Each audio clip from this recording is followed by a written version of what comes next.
Baba tinokutenda ipanguva ino Ishe Kristu makanaka, tinotenda mweya mutsvene. Baba tinokutenda ipanguva ino Ishe Kristu, tinowonga mweya mutsvene. Baba maita henyu masikati anhasi. Baba makanaka, tinotenda mweya mutsvene.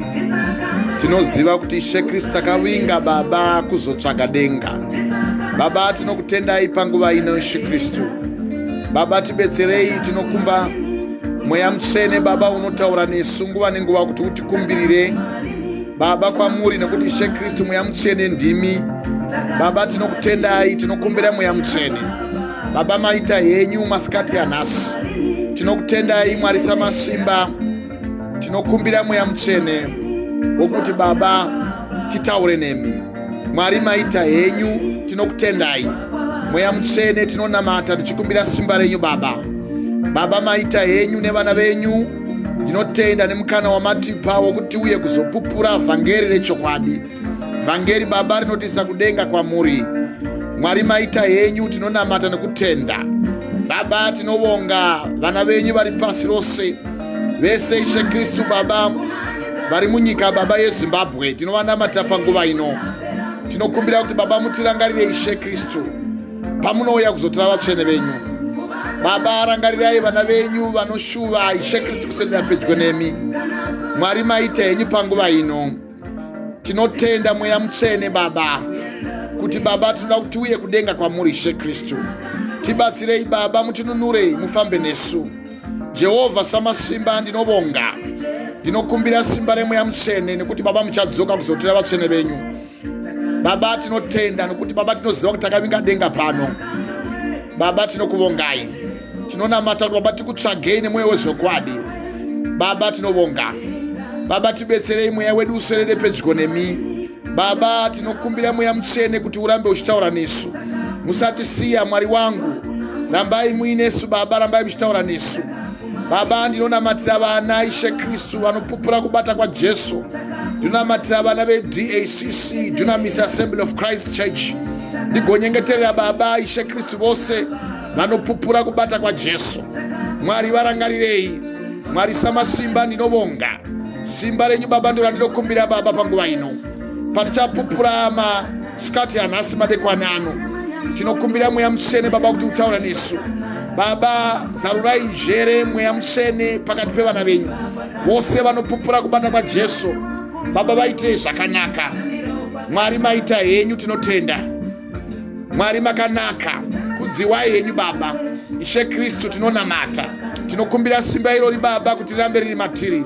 Baba tinovonga, maite henyu Baba. Ndinonamatira kunyange mudzimai wangu nevana vangu vatanhatu vamakandipa, varangarirei nevose Baba vanotsvaga zivo yenyu nemweya mutsvene. Baba maita henyu.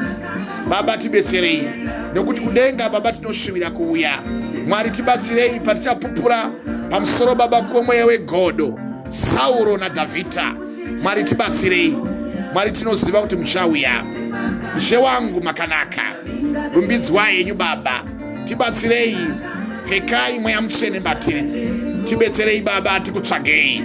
Timire nemi Baba, tive nekutenda Baba, tive tinorumbidza zita renyu Baba. Tidzorei Baba patinorasika Baba, tirangarirei Baba patinopfugama.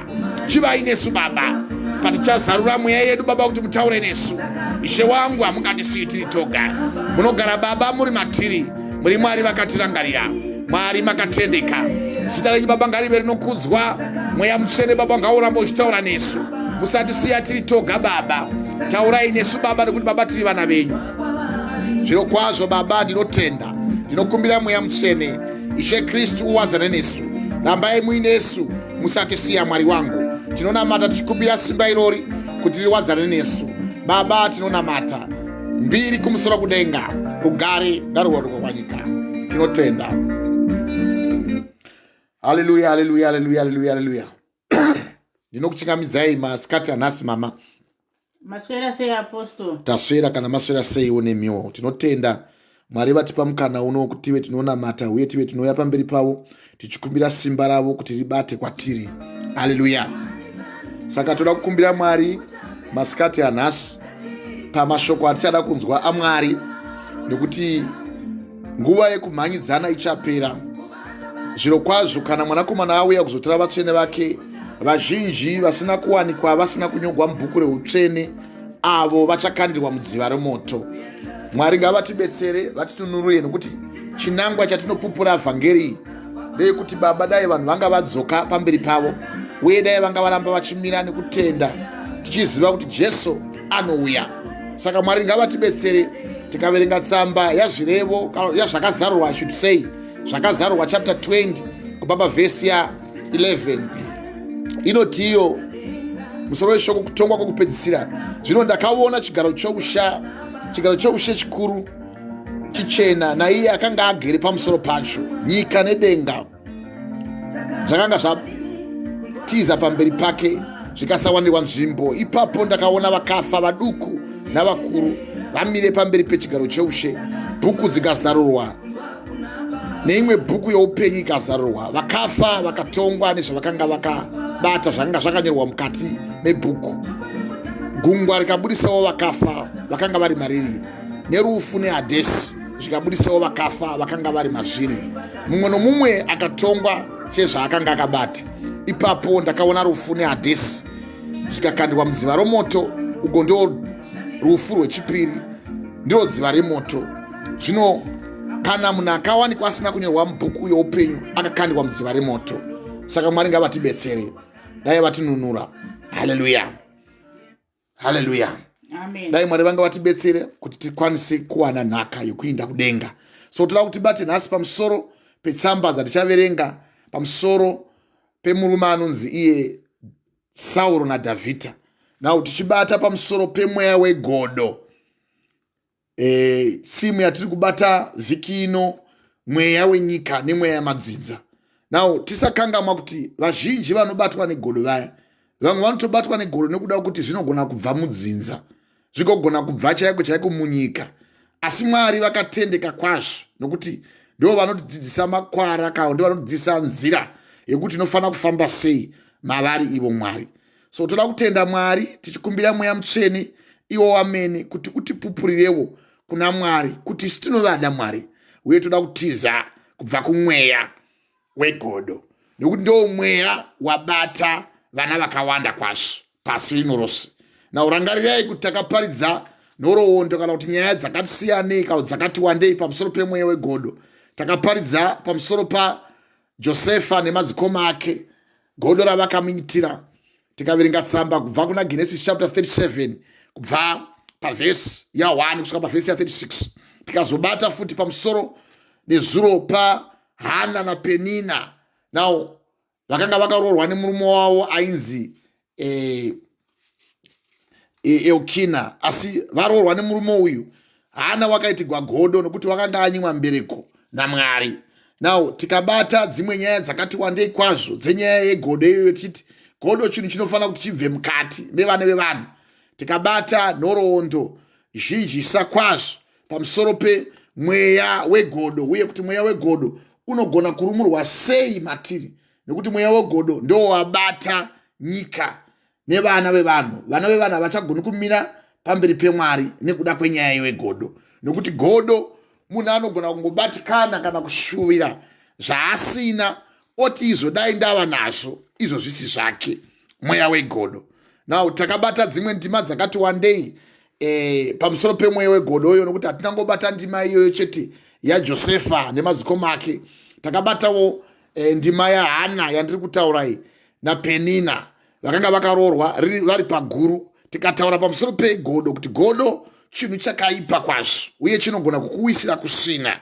Now tikabata ndima zhinji sisa chaizvo dzepamusoro pegodo, tichitaura kuti kana tiri vanhu vakarurama muna Mwari, ngativei tinomira nekutenda, nekuti zvirevo chapter 14 pavhesi ya 30 inoti mwoyo wakagadzikana ndiwo uno upenyu hwemuviri, asi godo rinoodza mapfupa.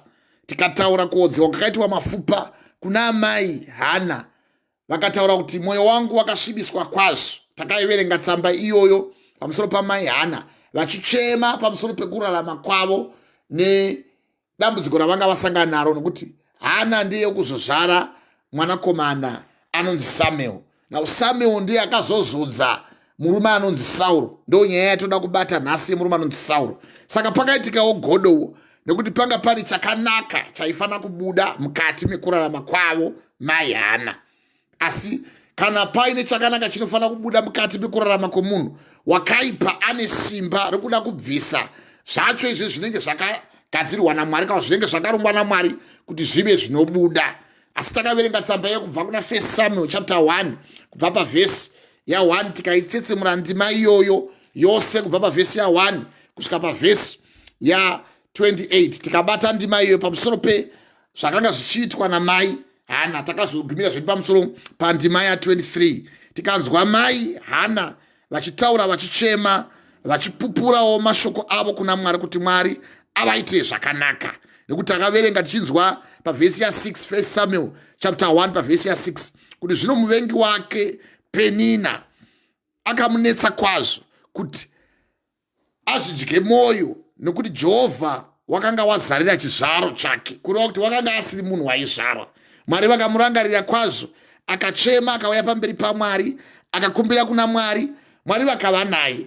Now uri mweya wegodo. Tikazopupura zvakare pamusoro pekuzvarwa kwakaita vanakomana vaJakobo kubva kuna Rubheni kusvika kuno kupedzisira kuna Benjamin. Now kubva kuna Rubheni kusvika kuna Benjamin, avo vana vabarwa nababa vamwe chete, pakaita dambudziko rokuti pakaitika mweya wegodo pamusoro pemwana wechigumi the 11th son ainzi iye Josefa.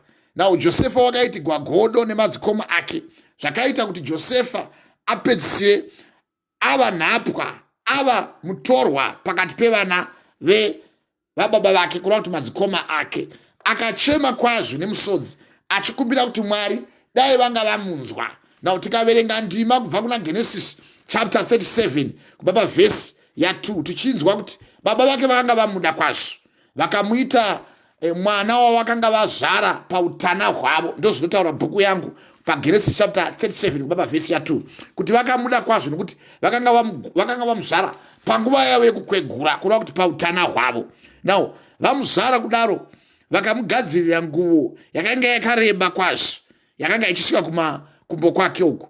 Asi paaifudza makwai kuShekemu nemadzikoma ake vana mai vake, kureva kuti vakanga vazvagwa paguru, nokuti murume anonzi Jakobo achiwana vakadzi vake, akawana vakadzi vake vaviri. Waaida chaiye wakanga Rachel, waakatenga anzi namai vake, enda undotsvaga mukadzi kunyika yandazvarwa kwabhudhi vangu kwaLabhani, kwasekuru vako. Avo ndio vanogona kukubetsera, avo vanogona kukupa mukadzi wakanaka, nokuti handidi kuti uwane vaHiti, nokuda kuti vaHiti vakaodzwa mwoyo newakaipa.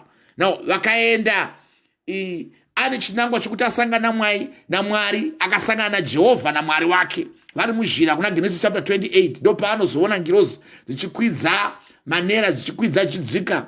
Iye akati, pamunoenda Mwari, kana mukava neni ini ndichava nemi, uye chose chamandipa ndichakupai 10 pane zvose zvamandipa. Ndo pakabva nyaya yechegumi. Now zvose zvichiitwa izvi azoenda akasvika akandoona Rachel achigwedhlera makamera imwe neimwe yaimwa 2000 liters, achigwedhlera makamera. Now achigwedhlera makamera kuti andobvaona Rachel akati, iwe mukadzi ndamuda. Akanyengerwa mukadzi nemweya museni. Now mwana akanonoka, Rachel baba vakandobvunza kuti wanga uripi? Zvikanzi baba ndanyengwa. Ndo paakati baba ndanyengwa, zvikanzi wakunyenga ndiani? Zvikanzi ndo ushu. Ndo paakawiswa musha. Akaikana, woda mwana wangu, iwe unofanira kuti usevenze makore 7 years dzaunofanira kuti usevenze. Kana wasevenze makore 8 ndo paunofanira kuti uchiuya woropafadza upenyu hwangu, ini ndokupa mwana wawada. Saka akasevenza makore 8. Baba vakati, handigoni kukupa mwana wokutanga, mwana wechipiri, nokuti mutemo wedu unotaura kuti mwana wokutanga ndiye anofanira kutanga apuwa. Ndo paakazopuwa Leah, vakoma vaRachel. Akati, ini ndinoda mukadzi wangu. Zvikanzi kana uchimuda mukadzi wako Rachel wawadawo, sevenza futi mamwe makore 8. Akasevenza akazopuwa mukadzi wake Rachel avaida. Ndo panozobarwa vana vaviri pana Rachel, anonzi iye Josefa, watakaverenga kuna Genesis chapter 37 kubva pavhesi ya2 kusvika pavhesi ya36. Tikazoverengawo pamusoro pe murume watiri kuda kuti tichibata uyu, wanhasi watichabata uyu, anonzi Benjamin, takamutaura nyaya iyo, ndo munun'una waJosefa anobarwa paura humwe chete, kureva kuti Rachel paanofa anobara mwana wako kupedzisira, votobva kuna Labhani uko. Iye Rachel watotakurawo chimwari chababa vake, baba vake ndokutevera Labhani. Akati, ko watakurireiko chimwari changu? Ndo chakaita kuti vatevere. Vakapuwa chimwari chavo vakaenda nacho, vakasunga sungano, kanzi iwo kana ukachengeta vana vangu ini handingavi nehanya newe, kureva kuti yakanga yava sungano yakanga yakuitwa pakati paJakobo naLabhani. Vakaita sungano vakandoparadzana. Ipapo Labhani akadzoka kumusha kwake, uyo Josefa akatora mhuri yake akaenda paaina kunosangana nemukoma wake Esau, waakanga atorera utangwe hwaakanga atengesavo iye Esau, nekuda kudya kamwe chete yandakakuparidzai iri kuna vaHebrew chapter 12 kubva pavhesi ya16, ichitaura pamusoro pekupata kana semhombwe. Muchiwa shoko raMwari ichitaura kuna vaHebrew chapter 12 kubva pavhesi ya16 kuti kurege kuvapo nemhombwe kana asina hanya naMwari. SaEsau akatengesa utangwe hwake nekuda kudya kamwe chete, nekuti munoziva kuti achizoda hake pashure kugara nhaka yokuropafadzwa akarambwa, nekuti haana kuwana nguva yekutendeuka, kunyange akaitsvaga zvikuru nemisodzi akaishayiwa. Saka vhangeri rikamukagona kusaribata zvakanaka-naka, mukangoriona sechinhu chisina basa rose, muchazoritsvaga nemisodzi mugorishayiwa. Now mapupurigwa vhangeri kunaka kwaMwari, mugouya mugototi taitovanzwa vachiparidza vanhu vaMwari, pokuyangotsanangura kuti ndichati kwavari ibvaiko vaiti vezvakaipa, handikuzivi.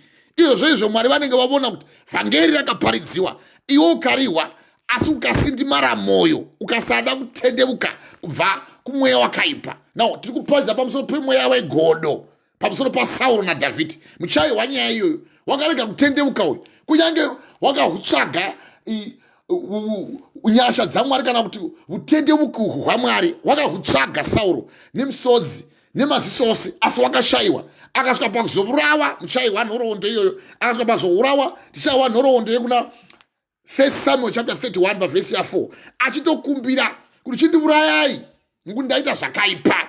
Now zvose izvi tichikuverengerai toda kuti muwisise kuti kana Mwari vachikuparidzirai, munofanira kuti murereke nzeve dzenyu kushoko ravo uye mugamuchire vhangeri, nekuti vhangeri richauya asi pane nguva yarichapfuura, uye kana rapfuura rangomirira kuti vanhu vachitongwa. Ndosaka mushiwa ndichigona ndichikota ndichikuti kutongwa zvakunononoka, vanakomana vanhu vanosimbirira kuita mabasa asakarurama. Zvose izvi kana muchinge muchirurama muna Mwari, Mwari vanokubetserai, uye Mwari vakatendeka havaregi vana vavo vachirashika, uye havambofi zvachose vakakusiyai. Nekuti kana kwawaitaura kuna Matthew chapter 7 kubva pavhesi ya23, vanga vasingatambi pamusoro pekuti kana tichiparidza vhangeri iri tichiparidza kuti imuriwe uye murigamuchire. Nekuti pavhesi ya21, Matthew chapter 7 pavhesi ya21, kunzwa nokuita ndozvinoreva musoro weshoko, ndozvinoreva shoko. Kana tanzwa shoko ngatichiita zveshoko. Kana tati godo rakaipa, chipobva wabuda mariri, wobva watiza zvivi zvose, utevere Mwari. Kunzwa nekuita. Be the doers of the word. The word. Be the doers of God's word. Itai vaiti veshoko raMwari. Kwete kungova munongohwaso. Kana mukangohwa mukasagona kurumugwa mukati mekubatwa kwamakaitwa newakaipa zvibetseri, mukaverenga tsamba ndokukotai zvangu kuna Matthew chapter 7 kubva pavhesi ya21. Havasi vose vanoti kwandiri Ishe Ishe vachapinda muushe hwokudenga, asi anoita kuda kwaBaba vangu vari kudenga. Vazhinji vachati kwandiri nezuva iroro, Ishe Ishe, hatina kuprofita here muzita renyu, nokudzidzisa nemweya mutsvene, tichibudisa mweya yakaipa nemweya mutsvene muzita renyu. Zvose izvo zvomuchauya muchibvunza kuna Mwari, nekuitoita zvishamiso zvizhinji chaizvo muzita renyu. Zvino ndichavaudza pachena pavhesi ya23, zvino ndichavaudza pachena, handina kutongokuzivai, ibvai kwandiri imi vaiti vezisakarurama. Zvino kana wodzingwa naMwari, iwe watombohwa shoko rakanaka kudai, watombovhenekerwa, watombova nemusherechedzo wokuti chii chinonzi Mwari uye chii chinonzi kutendeuka, watombohwa shoko rokuti godo rakaipa, uye wadzana nemweya wako, uye fambidzana nevaranda vaMwari, uye mweya wako ngauswedere kwazvo pana Mwari. Iwe wototiza so, wotoona nzi kuti pamwe kungotongonyarara kana kungoita zvako mukundo, Setove ya unosunda kana yakuzarira mukati medumbu rako wotoona kuti zvinhu zvinotokuzipa so. Now, zvose izvi uchiita usafunga kuti Mwari havavoni, vanovona. Ende kana vavona pane pauchakotama nekuti anokotama ndiwe. Numbers 23 pavhesi ya 19. Mwari haasiri munhu angatendeuka kana mwanakomana womunhu angashanduka. Zvaangataura akasaita uye zvaangareva akasazadzisa. Saka Bhaibheri richiparidzwa kudai, iwe unogona kushandura mweya wako iwe. Kana chikuparidzai nguva dzose kuna vaHebrew chapter 6. Vhangeri kana chikubudzai kuti kana vari ivava kutobvigwa newe uri kuriwa nhasi. Kuti godo kana ukanga waribata watoshanduka. Nhasi muchawisa nyaya yatinoda kupendera pamusoro pegodo. Nokuti godo rikabata munhu so rinogona kukuvhiringidza Sauro naDhavhidha. Ndakubudzai kuti chinoita kuti munhu abakwe negodo kusviba moyo. Nokuti kana chikuparidzai pamusoro pekuti tendemukai nemwoyo wezvokwadi, mwoyo yenyu yasaswa pahana yakaipa. Mwoyo kana watosviba kudai hauchadi kana nehama dzako, wotorasha hama dzako, hauchadi kana kudziwa zvachose. Vhangeri unenge usana uchamboda zvachose kumbohwa kuti orevei kwauriwe. Unenge uliona sechinhu chisina basa uye sechinhu chisingafani kutevegwa. Nokuti unogona kutoita godo naMwari so ugotogwa naMwari semagwiri akaita murume weSauro, nokuti waanga akugwisana naye wanga ava Mwari. Saka unogona kutoita godo chaiko nevanhu vaMwari, azodzwa naMwari, ane mweya mutsvene waMwari. Zvose izvi tichikuparidzai toda kuti muhwisise. Kana Mwari vachikutaurirai kuti naizvozvo hama dzangu, zvatisingatsungi kupinda panzvimbo tsvene neropa raJesu Kristu nenzira itsva mhenyu yaakativambira iyo nokupinda kwake pachidziro chetemberi ndiyo nyama yake, uye zvatine muprista mukuru mhuri yaMwari, muimba yaMwari, ivo Jesu Kristu. Kuna vaHebrew chapter 10 kubva pavhesi ya 19 ndiyo yandiri kungokonda, yandiri kukotai. Tine muprista mukuru paimba yaMwari, tiri mhuri yaMwari, muimba yaMwari so.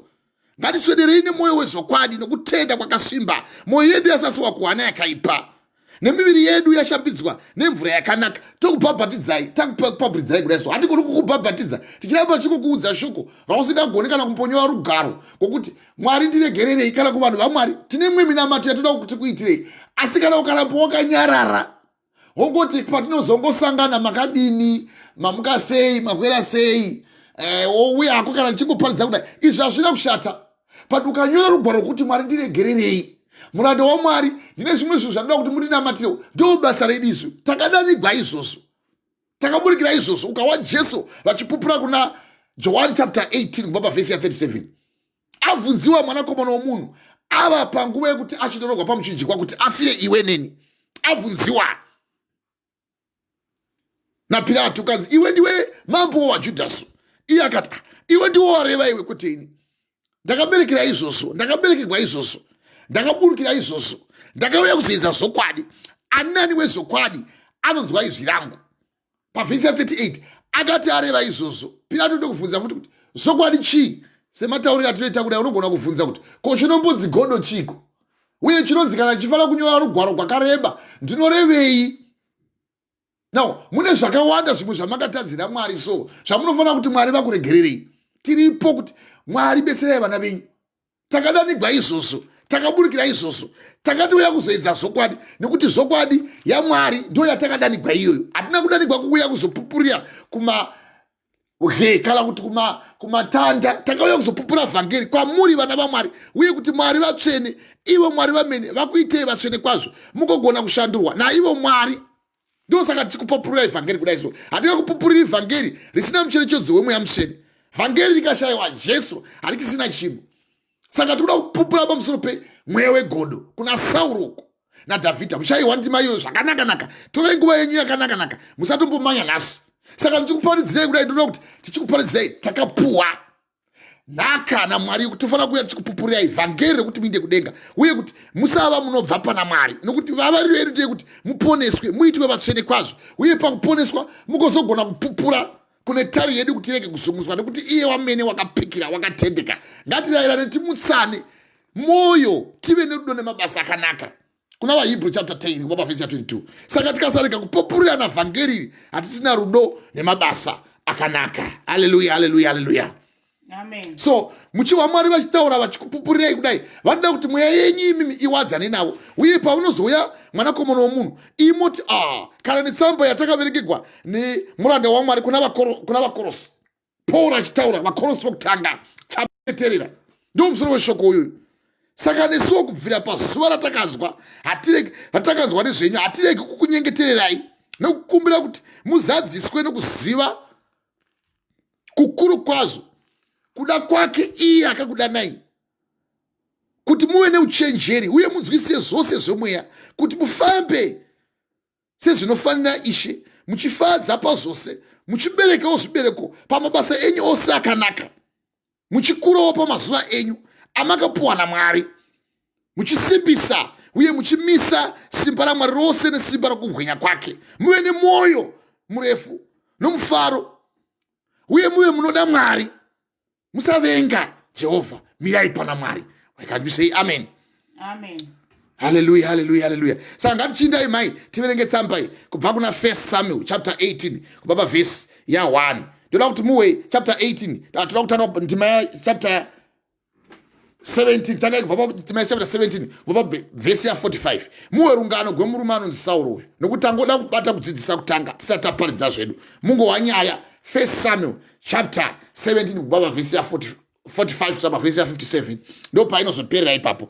Asi ndoda kuti muhwisise kuti nhoroondo yegodo tikaparidza tikasasiya murume anonzi Sauro godo mubhaibheri hatakuribata nokuti takambobata pamusoro pa murume anonzi iye Mozisi achiti gwagodo kuna nyumeruko kuna nyumeri chapter 12 Numbers chapter 12 pamusoro pemukoma wake ainzi Aroni nehazvanzi yake ainzi Miriamu vakamuitira godo fani vakanoti iwe ndiwe woga here wada mwana Mwari kuti upupure vhangeri hausiri woga iwe wakadii kutaurawo nesu uye isusu hatina kumuhwa sei akawikwa newe iwe woga. Saka varipo vamwe vanhu vanogona kuita godo so tichitoparidza vhangeri. Munoziva munofanira kufara kana mukaona vanhu vaMwari kudai munofanira kupemberai kutobata chaiko runhare muchifona kuti makadii munhu waMwari nokuti mweya yenyu ndiyo yatinofudza. Ndosaka ndanchikukoterai kubva kuna vakorosuku kuti kubvira pakutanga patakada mwana Mwari taziva nezvenyu hatina kureka kunyengeterera isu. Paul achiti anovanyengeterera tinokunyengetererai nguva nenguva chero muchiita zvenyu mupenzi muchimboita semunopenga Mwari ndo vanoziva nokuti Mwari ndo vanodzorazvo ende benzi bvunza rakanaka chikaranga ndo zvachinoreva. Kana ukaona waresa uya pana Mwari uye ubvunze Mwari kuti nai Mwari kupakadai ndopagadzirisa sei benzi bvunza rakanaka. Mwari havasiri munhu angatendeuka kana mwanakomana womunhu angareva nhema chavangataura vakasazadzisa uye chavangati vanoita vakasabudisa nemazvo. NdiMwari vanokudai uye ndiMwari vakakudai. Togara chikuverengerai ndima pamusoro perudo rwaMwari mukaenda kuna zvakazarwa chapter 3 kubva pavhesi ya 16 tisatabata zvedu ndima iyo yatoda kuti bate. No, zvino zvaunodziya usingatonhori kana kupisa ndisakusvisvina mumuromo mangu ndizvo zvotaura shoko raMwari. Kana mukamira muchiita chiKristu chiya chekunyepera soga Mwari vachauya vachikusvisvinai nokuti unoti ndakapfumiswa handishayiwi chinhu usingazivi kuti ndiwe une urombo nenhamo uri murombo nebofu usingavoni uye hauna chekufuka. Ndizvo zvotaura mubhuku yaMwari. Now ndinokupai zano kuti mutenge kwandiri ndarama yakaedzwa mumoto, a brave iron that has been put and plugged into fire. Ndo mubayiro wauchapuwa iwe unenge wakasimba.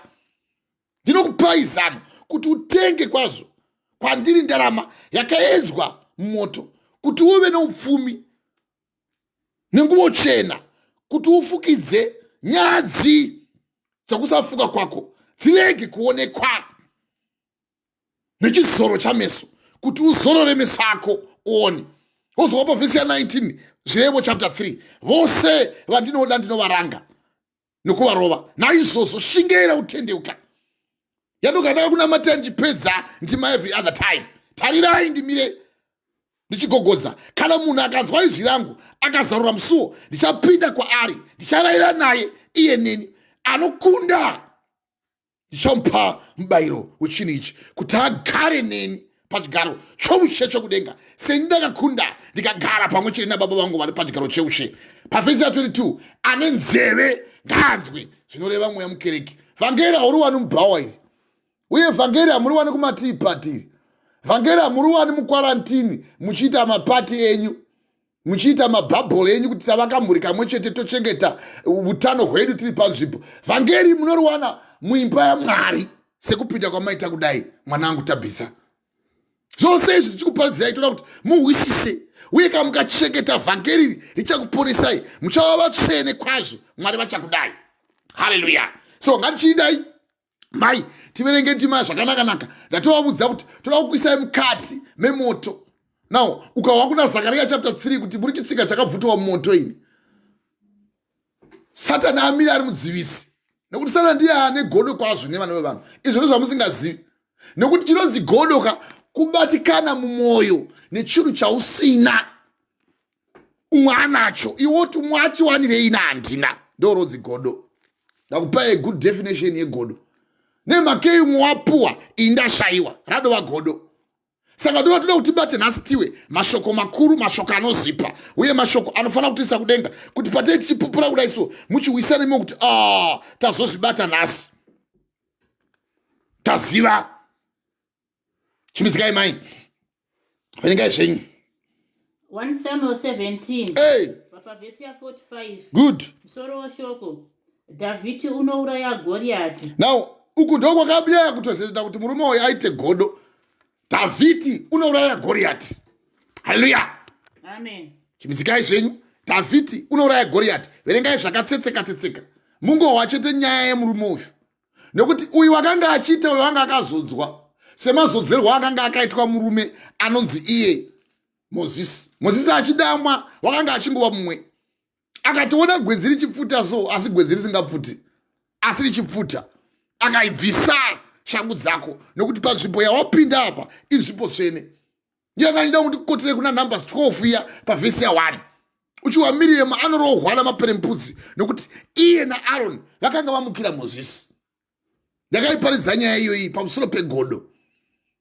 Munomukira Mwari so simba, akamukira mwana wake, nekuti rangarirai kuti Dhavhidha kuti abarwe wakabva parudzi rwaJudha, uye murume anonzi Sauro wakabva parudzi rwaBhenjamini. Vachibarwa vana veIsraeri musagara makakanganwa. Pandoi ndichikubudzai paya genealogy mazita evana vaJakobho, ndoita kuti mubate ndima idzi kuti muzive kuti ko uyu wakabva papi. Sauro achitaugwa nezvake ndiani, nekuti Sauro wakanga abarwa nababa vake vainzi Kishi, ndo wakanga vari baba vake.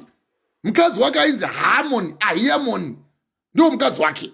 Uye akanga aine vana vake Jonathan naEshibhofethi. Mefibhoshethi ndo wakanga ari mwana waJonathan. But Sauro wakanga aine vana vake vaviri, Jonathan naEshibhofethi. Akaita vana vake vasikana vavirivo, Mirabu naMikael. Akazopawo Dhavhidha kuti atore mukadzi wake Mikael, nekuti wakanga agwa hondo. Muchawa mashoko anozipa tichaverenga. Now zvose zvichikuverengerai zvitoda kuti muhwisise kuti Sauro anobuda padzinde raBhenjamini, nekuti Jakobho achibara vana vake 12 kubva kuna Rubheni, Simeoni, Levi, Judha, Gadhi, Dhani, Naftali, Isaki, Zabulani, Asha, Joseph naBhenjamini. Vose ava umwe noumwe wakanga akapuwa simba reumhare naMwari.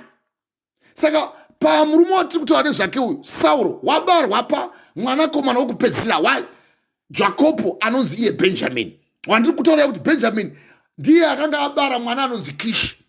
Kishi akazobara mwana wake anonzi iye Sauro. Sauro mukadzi wake akanzi akazvara vana vake nemukadzi ainzi Ahimoni. Ahimoni akazvara vana vaviri vakomana, Jonathan naEshibhofethi, nevasikana mhandara Mirabu naMikael. Now pakazovapo nhoroondo yevana vevana vavo, izvo tichazozvibata izvo. Asi murume wandoda kuti kufananidzei naye wakanga akaropafadzwa naMwari ndo wandiri kutaurirai kuna Numbers chapter 12 baba vhesi ya 1 kuti zvino Miriamu naAroni vakapopotera Mozisi nokuda kwomukadzi aiva mukishi aakanga awana, nekuti akanga awana mukadzi aiva mukishi. Vakati ko iwe Jehovha akataura newe seiko uri woga iwe? Ko haana kutaurawo nesu here? Jehovha vakazviwa. mukawa pavhesi ya3 kuti zvino Mozisi uyu akanga ari munhu munyoro kwazvo pavanhu vose vepanyika. Jehovha akataura pakarepo naMozisi naAroni naMiriamu akati, budai imi muri vatatu muende kutemberi yesungano. Ivo vatatu vakabuda. Ipapo Jehovha akaburuka mushongo yake yegore akamira pamukova wetemberi, akasangana navo akadanidzira kuna Aroni naMiriamu akati, mi vaviri chiuyai pano. Ndo paakavabvunza kuti imi munoita basa rokugwisana nemuranda wangu. Kubva zvino imi ndinotaura nemi kuhope nemufananidzo, asi uyu ndinomuona chiso zvakatarisana. Muranda wangu Mozisi haana kudaro, akatendeka paimba yangu. Iye ndichitaura naye nomuromo pachena, ndisingatauri nemashoko asinganzwiki. Iye achiona Jehovha kuti ndinani, naizvozvo makaregereko kutya Jehovha muranda wangu. Ipapo kutsamwa kwaJehovha kukamukira vaviri ava, akavarova zviro kwazvo nehasha. Saka ukamukira Mwari simba ukaita godo zvikurisa nevaranda vaMwari, inofa kwako. Unofa sehoto, so unongofa sejichidza, unongofa semhashu, unongofa sembeva, segwishu. Izvo zvizive izvo, garai mazviziva izvozvo. Mwari kana vachikupupurirai kudai so, farai kwazvo. Makanobafadzwai munopuwa vhangeri rinoendesa kudenga. Haleluya. Uye muchiinda kudenga kudai, chivai munopururudza kuti Mwari makaita henyu. Makadidanira Mweya Mutsvene kuti Mweya Mutsvene uye uzotidzidzisa. Haleluya. Saka ngatibatai ndima iyoyo mai, ngativadzidzisa. Ndoda kuti tifambei ndima iyi nekukasika. Mave mashoko anozipa, mashoko aMwari ekudenga. Indai zviri kuna 1 Samuel chapter 17 kubva pavhesi ya 45. Nekuti Dhavhidha kuti agozova ava nesimba, agozova munhu akavengwa kwazvo nemurume anonzi Sauro. Ndakukuudzai, Dhavhidha ndiye anobuda pa mwana waJakobho wechi4, parudzi rwaJakobho rwechi4, anova iye Judha. Nekuti pana Judha anobara Perezi naZera, Perezi obara Hezroni, Ramu, Aminebhad, Nashon, Salmon, Boaz naRuth obara Obed ozobara Jesse ozobara Dhavhidha. Ndo 14 kubva pana Abrahama. Saka kubva pana Judha ndo wechi10. Chitaurai maitinzwe, fambai zvenyu nokuchimbizika muwe nekuti kwakuri kugwa wakanga wauya kuzouraya, wanga apuwa umhari apa nyasha dzatova paari. Rangarirai kuti nguva iyo iyi murume anonzi Samuel wanga otogwara nenjere, mweya wakaipa wanga watoiswa pakati pake kwazvo. Ingoverengai mumwe mweya wakaipa. Tisatenda kuna 1 Samuel chapter 17, verengai 1 Samuel chapter 16 pavhesi ya 14. Vagowa mweya wakaipa wakanga watova pamusoro paSauro. Verengai. Wakanga waiswa nekuda kwokurasika. Nyakana watorasika so watova nemweya wegodo, hauchagoni kudzoreka iwe. Nonetsa, nogwadza iwe, nogozha, nengodonetsa chaiko kuti kudzore. Kana vari ivavo vakambovhenekerwa, vakarera chipo chokudenga, vakarera mashoko akanaka aMwari, vagamuchira Mweya Mutsvene, kana vakatsauka havagoni zvekuvavandudza kuti vatendeuke, nekuti vanenge vachionera mwanakomana womunhu pamuchinjikwa, vachimudza, vachimuseka, vachimuseverera. VaHebrew chapter 6 kubva pavhesi ya 4 kusvika pavhesi ya 6. Unogozha iwe kana uchinge watongotaurirwa vhangeri woriignore so, wotoona sekuti chigariro kunge fanike kudla, wotoenda kuchimbuzi kana kundovata, wotofunga zvenhovo. Iro vhangeri chiparidzwa kudai so. Now, pane vanhu vazhinji vamunogona kungofungidzira kuti havana basa mukati mekupupurira kwenyu mweya yenyu, vari vaMwari sezvakaita murume uyu. Atouya kuzonamatigwa. Ndoda kuti mungohoisa chete kuti tisatenda kuna 1 Samuel chapter 17 pavhesi ya 45 kusvika pavhesi ya 57. Ndoda kuti muwe pana 1 Samuel wokutanga kubva pavhesi ya 16, 1 Samuel chapter 16 kubva pavhesi ya 14. Mungu wachiri zvanga zvaitwa pana Sauro nenyaya yekusateerera. Nekuti godo rinongouya nekusaziva Mwari uye nekusahla Mwari. Buku yangotsanangura kuna zvirevo chapter 9 pavhesi ya 10. Kuhla Jehovha ndo mavambeziwo. Saka kana ukasahla Mwari godo haurege kuriita iwe, uye hauna rudo mauri. Haleluya, haleluya, haleluya. Amen. Ndoda kuti muchimizike mai, havapo here mai? Amen. Haleluya. Amen, apostle. Verengai tidzwe 1 Samuel chapter 16 pavhesi ya 14. Mungu wachiti mweya wakanga wabuda wabva kuna Mwari. Saka unogona kupuwa mweya wesvina. So ndakakuudzai tikuparidza pamusoro pemweya yemadzinza nemweya wenyika. Saka nyika inogona kukupa godo so. kana dzinza une rimwe zidhara kana rimwe zimbuya kana rimwe masekuru aivenga kwazvo asingatomboti kuwavhangeri mweya uyo woti zete pauri verengai maichimbidzikai 1 Samuel 16 pavhesi ya 14 musoro shoko ripo Dhavhidhi unonyaradza mweya waSauro. Now izvi wakanga achitoziva, wanga atodana murume anonzi Dhavhidha, asi mukawa nhoroondo iyoyo inotangira pavhesi ya 10 iwai pavhesi ya 10 chimzikai mai chimzikai Josefa akapfudza pavhesi ya 10 Jese akapfudza vanomwe vavakomana vake pamberi paSamueri. Samueri akati kuna Jese, Jehovha haana kutsaura ava. Pavhesi ya 11 uyenyi pamusoro mai pavhesi ya 10 Jese akapfudza vanomwe vavakomana vake pamberi paSamueri. Samueri akati kuna Jese, Jehovha haana kutsaura ava. Pavhesi ya 11 zvino Samueri akati kuna Jese, vana vako vari pano vose here? Akati kumuduku kuna vose ndiye wasara. Akati kumuduku kuna vaso ndiye wasara. Nekuti wanga asingazivi kuti Jese waitodhauta kuti Jese asi wangu, nekuti anga mubaro panguva kwegura kwake. Waitofungidza kuti pamwe mai vakandohura handei. Tarirai unorisa makwai. Tarirai unorisa makwai. Tarirai unorisa makwai. Samueri akati kuna Jese, kureva kuti anofudza makwai handei. Samueri akati kuna Jese, tuma munhu amutore nekuti haangagari pakudya kusvika iye ouya pano. Pavhesi ya 12 akatuma munhu akapinda naye. Zvino wakanga ari mutsvuku, dowa akanaka kumeso. Akanga ari mutsvuku akanaka kumeso, dowa ano muviri wakanaka. Dowa Jehovha akati, sumuka umuzodze nokuti ndiye. Now ndokuzodzwa kwakaitwa Dhavhidha. 1 Samuel chapter 16 pavhesi ya 12 ozodzwa ndopakatangira nyaya apa. Nekuti kana ukaona utoita godoso nemweya waMwari nemuranda waMwari hauzivi pazvakatangira iwe. Ende achibva kuSamueri kuya kuzozodza mufana anonzi Dhavhidha wakatouya achitosha nekuti waiziva kuti aigona kuurawa, nekuti wanga adeva nemweya wakaipa. Uchamuhwa manje pavhesi ya 14 uchiverengwa apa mai vangoverenga kuti ndopakazodzewa. Fambai mai chimbidzikai. Pavhesi ya 13 ipapo Samueri akatora gonamombe ramafuta akamuzodza pakati pehama dzake. Mweya waJehovha ukauya pamusoro paDhavhidhi. Mweya waJehovha ukauya pamusoro paDhavhidha. Ipapo Samueri akatora gonamombe ramafuta akamuzodza pakati pehama dzake dzose. Mweya waJehovha ukauya pamusoro paDhavhidha. Nechinyi? Nesimba. Sesimba randakapuwa naJehovha kudai. Handei mai. Kubva chiandei mai chindrei. Kubva pazuva iro zvichienda mberi, zvino Samueri akasimuka akaenda Rama. Now mweya waMwari ukauya ukamhara pamusoro pemufana anonzi Dhavhidha. Kunoti wanga atopuwa rimwe simba sesimba randakapuwa kudai rokuti nemhari dzeMoshera kuti ko vanoziwana kupi. Uye kaparidziro kokuti vanoparidza pamusoro pemweya wegodo hadziperi. Chii chinoita kuti dzisapera? Izvo muchizivawo moga kuti kana Mwari vachinge vauya vanozodza mweya wavo nesimba. Saka achizodzwa mufana uyu, mufana Dhavhidhi akanga ari munhu wanga akanaka. Ndizvoma muchiwa waMwari vachitaura. Wanga ari munhu wanga akanaka pachiso kwazvo, nomuviri wanga wakanaka. Jehovha akati simuka umuzodze nokuti ndiye.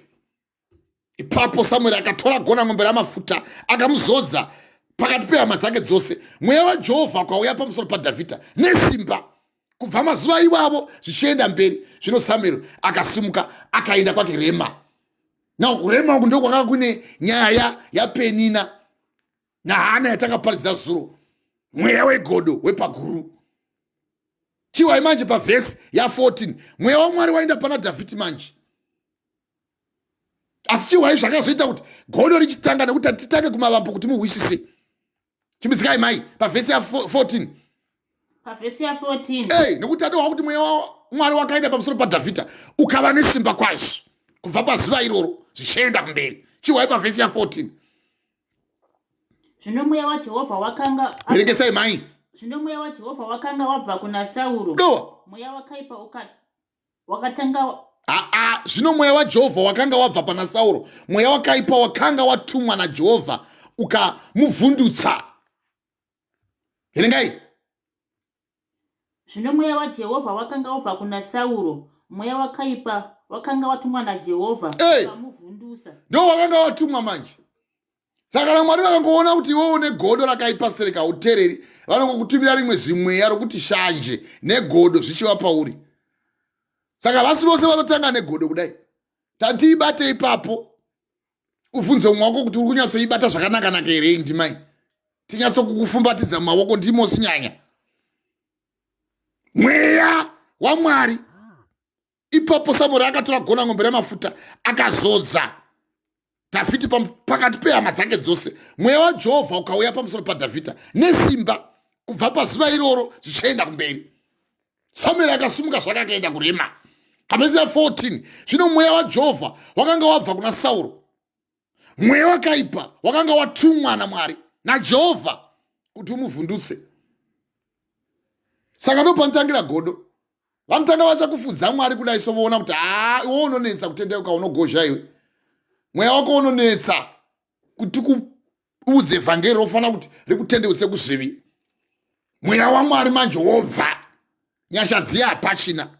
Popinda manje mweya wegodo wawa kuda kuchiwa manje.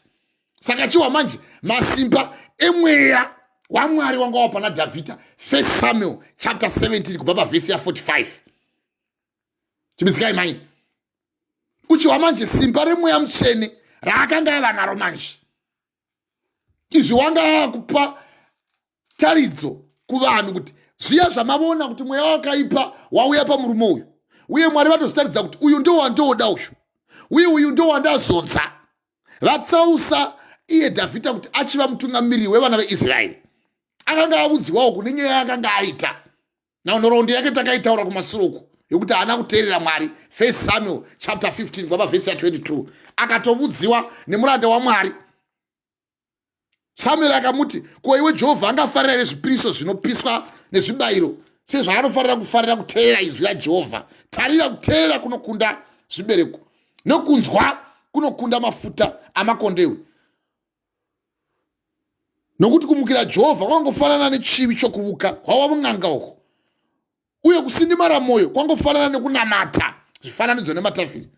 Zvawarapawo Jehovha naiyewo wakurambawo kuti urege kuva mambo. Saka mweya wegodo unouiswa kwauriwe. Iti kota kuna 1 Samuel chapter 15 kubva vhesi ya 22 kusvika pavhesi ya 23. Saka mazuva manje kuti atotadziswa kuti vamambo, mweya waMwari ukazouya pana Dhavhidhi azodzewa taiverenga kubva kuna 1 Samuel chapter 16 kubva pavhesi ya 10 kusvika pavhesi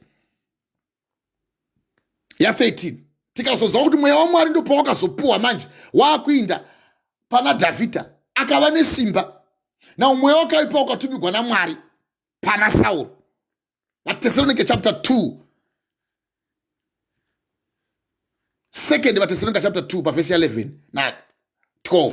Saka Mwari anovatumira simba rekukanganisa kuti vatende nhema, kuti vose vasina kutenda zvisakarurama vakatenda nhema vagotongwa. Wakamboibvunza iyo mwana wangu iyo Paul. Inowanikwa kuna Vatesalonika vechipiri chapter 2 kubva pavhesi ya 11 kusvika pavhesi ya 12.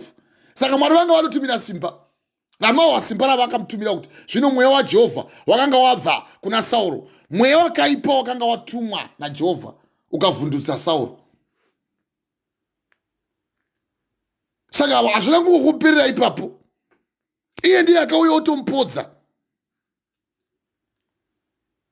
Izvo achizovhunza mubvunzo wauchazwa wakavhunza kumberi uko. Wakanga otovhunza mibvunzo imwe isina nebasa rose. Chiwa pavhesi ya 19 musati maenda pavhesi ya 17 mai. Chimisikai. Fambisai. 16 pavhesi ya 19. Pavhesi ya 19. Hey. Naizvozvo Sauro akatuma nhume kuna Jese akati, nditumire mwanakomana wako Dhavhidhi. Ari kumakwai. Uri kumakwai. Pavhesi 20 Jese akatora mbongoro akaitakudza chingwa nedende rewaini nembudzana akazvituma kuna Sauro nomwanakomana wake Dhavhidhi. Very good. Pavhesi ya 23. Zvino nguva dzose kana mweya wakaipa wakatumwa naMwari uchiuya pamusoro paSauro, Dhavhidhi ndokutora mbira ndokuridza neruoko rwake Sauro akanyaradzwa akapora, mweya wakaipa ndokubva kwaari. Izvi anga otoziva kuti ndiani mufana anonzi Dhavhidhi. Asi godo manje harimbomiri izvozvo. Tinogona kuya tikokuitira rimwe basa raMwari gurusisa so ugotadza kutenda Mwari kuti Mwari ndiani. Mweya wakaipa watumwa paari naMwari womuvhundutsa. Iye ndo paakatuma vafana kuti indai ndahwa kuti kune mwana anogona kuridza mbira nemutendera maoko nemagagada ngaauye. Vakanga vatomuudza kuti zvino kune umwe mujaya ari paimba yeBheteri. Ndakaona mwanakomana waJese muBheteri anoziva kuridza kwazvo. Munhu iyeye ane simba noumhare. Wakachenjera pakutaura, munhu wakanaka uye Jehovha anaye. 1 Samuel chapter 16 pavhesi ya 18. Naizvozvo Sauro akatuma nhume kuna Jese akati, nditumirei mwanakomana waDhavhidhi ari kumakwai. Jese akatora mbongoro akadzitakudza chingwa nedende rewaini nebudzana akazvituma kuna Sauro nomwanakomana wake Dhavhidhi, nekuti wanga uri mutemo kuti haugoni kunoona She iwe usina chawakabata. Pavhesi ya 23, zvino nguva dzose kana mweya wakaipa wakatumwa naMwari uchiuya pamusoro paSauro, Dhavhidhi ndokutora mbira nokuridza noruoko rwake, Sauro akanyaradzwa akapora, mweya wakaipa uchibva paari. Saka wakanga akutoziva kuti munhu wandiri kudhira naye munhu wakaita sei, asi mweya wegodo wakaipa. Muchazowa achitozobvunza kuti iwe ndiwaaniko, uyu ndianiko, nekuti vane godo ava wamuparidzira kudai so, nekuzoziva kuti ndiye apostle anenge achiti kuti hai, hello, how are you, kunge fanike tava kutonyengana kwazvo. Choita fanike chiramu so tiri muimba yaMwari. Nekutoremekedza varanda vaMwari havachagoni kuremekedza vamwe varanda vaMwari. Vana venyoka. Ndiani akakuudzai kutiza kwokutsamwa kokunouya? Matthew chapter 3 pavhesi ya 5. Achivatuka John kuti ndiani akakuudzai kutiza kwokutsamwa kokunouya? Galatians akavataura Paul kuti vana venyoka, you brood of vipers. VaGaratia, ndiani akakuudzai imi? Inga mangambofamba vari muna Mwari zvakanaka-naka, madzokera kumashure nemakei. Naye vaGaratia, takuparidzira so vhangeri kudai so remweya wegodo, iwe unogona kuzokanganwa kuziva kuti godo riya raidzidziswa kunzi chii uye ndaifana kubata chii pamusoro pegodo. Apa waiziva tiri kungokupai chete kuti simba rakanga rapuwa murume anonzi Dhavhidhi. Godo harina kutanga nekuti wakangonyuka, wakatopuwa simba naMwari, simba guru kwazvo. Now simba rauya raMwari rikagarapo mazuva ose, mweya wakaipa ukatumwa pamusoro pemurume anonzi Sauro. Now zvegodo ndozvatava kuda kuti chibata manje, asi pakutanga toda kutiwa kuti zvakanga zvaitwa manje naDhavhidhi zvakaita kuti achiva nehasha huru dzakabva papi. Nekuti rangarire kuti papa nemurume ainzi Goliath. Ndo chapter 17, 1 Samuel chapter 17, Dhavhidhi anouraya Goliath. Ndo pane nyaya, ndo pakatangira nyaya apa. Godo rinototanga chaiko kana mumachechi so kuti vanoparidza ina handigoni wani, uye vane dudzi reshoko raMwari sahatina, uye nemakeye vachiparidza zvinobata mwoyo wangu ini ndisingagoni, uye vanoparidzira ikaparidziro aka ini ndisingaiti saizvozvo. Wochiona manje competition sepamasocial media apa ikona kutaura, umwe wanenge abatawo pito yake, out in Jesus name, out nezita raJesu up. Chirega uchiona manje vakanokusha mishonga yekuvuka, mishonga yemawanga, mishonga yemakora yakufembera yenu kuti wanga unosha kuti asvika sei kana pane nyama so. Vakuchitanga wokuitawo basa kunge ndiri yaMwari rosiri yaMwari, imitation spirits, mweya yekutevedzera kunge ndiMwari asiri Mwari. Nokuti zvakaitika kuna Exodus naDeuteronomy. Moses anzi ndichaisa zvishamiso zvose mumaoko ako, asi uchenjere kuti ndichaomesa mwoyo waFaro kuti arege kutendera vana veIsraeri kuti vabude munyika yeIjipiti vaende kunyika ichipikirwa. Exodus chapter 4 pavhesi ya 21. Nyamubvunzo 1 waanga abvunza Exodus chapter 5 pavhesi ya 2. Jehovha ndiani kuti ndimuteerere izwi rake nditendere vana veIsraeri kuti vabude munyika ino yandakavatapwa, ivo varivo vanotogona kutoticherera mvura uye vachikana zvitina nemate, vachipisa uhwa, zvitina zviri neuhwa tovadana isusu kuti vauye vamungane tivaudze kuti mufanira kuenda kunyika yenyu chipikirwa. Handimuzivi, handina hanya newe. Nemubvunzo uyo Mwari vakati watsva. Mweya wakaipa manje ndopa wakapinzwa paari. Semweya wakaipa wakapinzwa kumurume uyu anonzi Sauro. Nhoroondo yake takaiwa. Akanga anzienda akasateerera audzwa nemurume anonzi Samuel. Samuel ndiwo azowanikwa auya ava mwana akaiswa muimba yaMwari Hana. Anopafadzwa ndiyo yatakaparidza zuro. Mweya wegodo Hana naPenina. Nhasi mweya wegodo Sauro naDhavhidha. Sauro ndiye akazogadziwa umambo naSamuel uyu wakaropafadzwa. Zvibereko zvazobuda nekushingirira watiza godo. Haleluya, haleluya, haleluya, haleluya, amen. Zvoita kuti vanhu vazhinji manje vabatikane kuti vanoparidzire chiivhangeri maparidzire akadai. Ko isa hatirigoni sei? Saka izvi zvakaita manje kuti zvichimutsa zvinyandure guvhu nemusuva. Nokuti kana ukadya sadza rinopisa rorova guvhu uku, unoda kutanga kuti ndipewo mvura yekumwa vedu vendatsva. Akanyandirwa guvhu nemusuva. Mweya wakaipa wauya manje. Hapachisina Mwari apa. Now pasina Mwari odana the same person iye waachaitira godo mwana abarwa nedzinde ravo chaicharo. Rangarirei kuti akakuparidzai mweya wokurumurwa kubva kumadzinza uye kururamisa rudzi. Murume anonzi Dhavhidhawo ndiye akazoruramisa futi rudzi. Murume anonzi Sauro ndakaiparidza kururamisa rudzi. Saka achizviita izvi wakanga atoona godo rakanga rabata baba. Baba vakafa ava. Sauro. Bundo kana kuti sora riri pamuromo pavo. Vakabata so nyasha dzikabva. Kurege kuvapone mhombwe kana asina hanya naMwari. Saisau wakatengesa utangwe nekuda kudya kamwe chete. Nekuti munoziva henyu kunyange akada kuzotsvaka kuropafadzwa uye akada kutsvaka kutendeuka akashayiwa akatsvaka nemusodzi haana kana kuhuwana. Mweya wegodo chindaimuwe ouraya manje muFiristia. Nekuti wamuraya muFiristia wakauya akabata musoro pamberi pake otozobvunza kuti ndianiko iye apo namatirigwa kudai. Mweya wegodo unokubata so ugotadza kana kuziva kuti munhu waMwari chii. Tine vakawanda vatakanamatira so vakabudiswa mweya yesvina anokuudza kuti ini handisati ndapora. Vamwe vokutaura kuti ini handichazivi kuti makandinamatira eka kuti hamuna kundinamatira.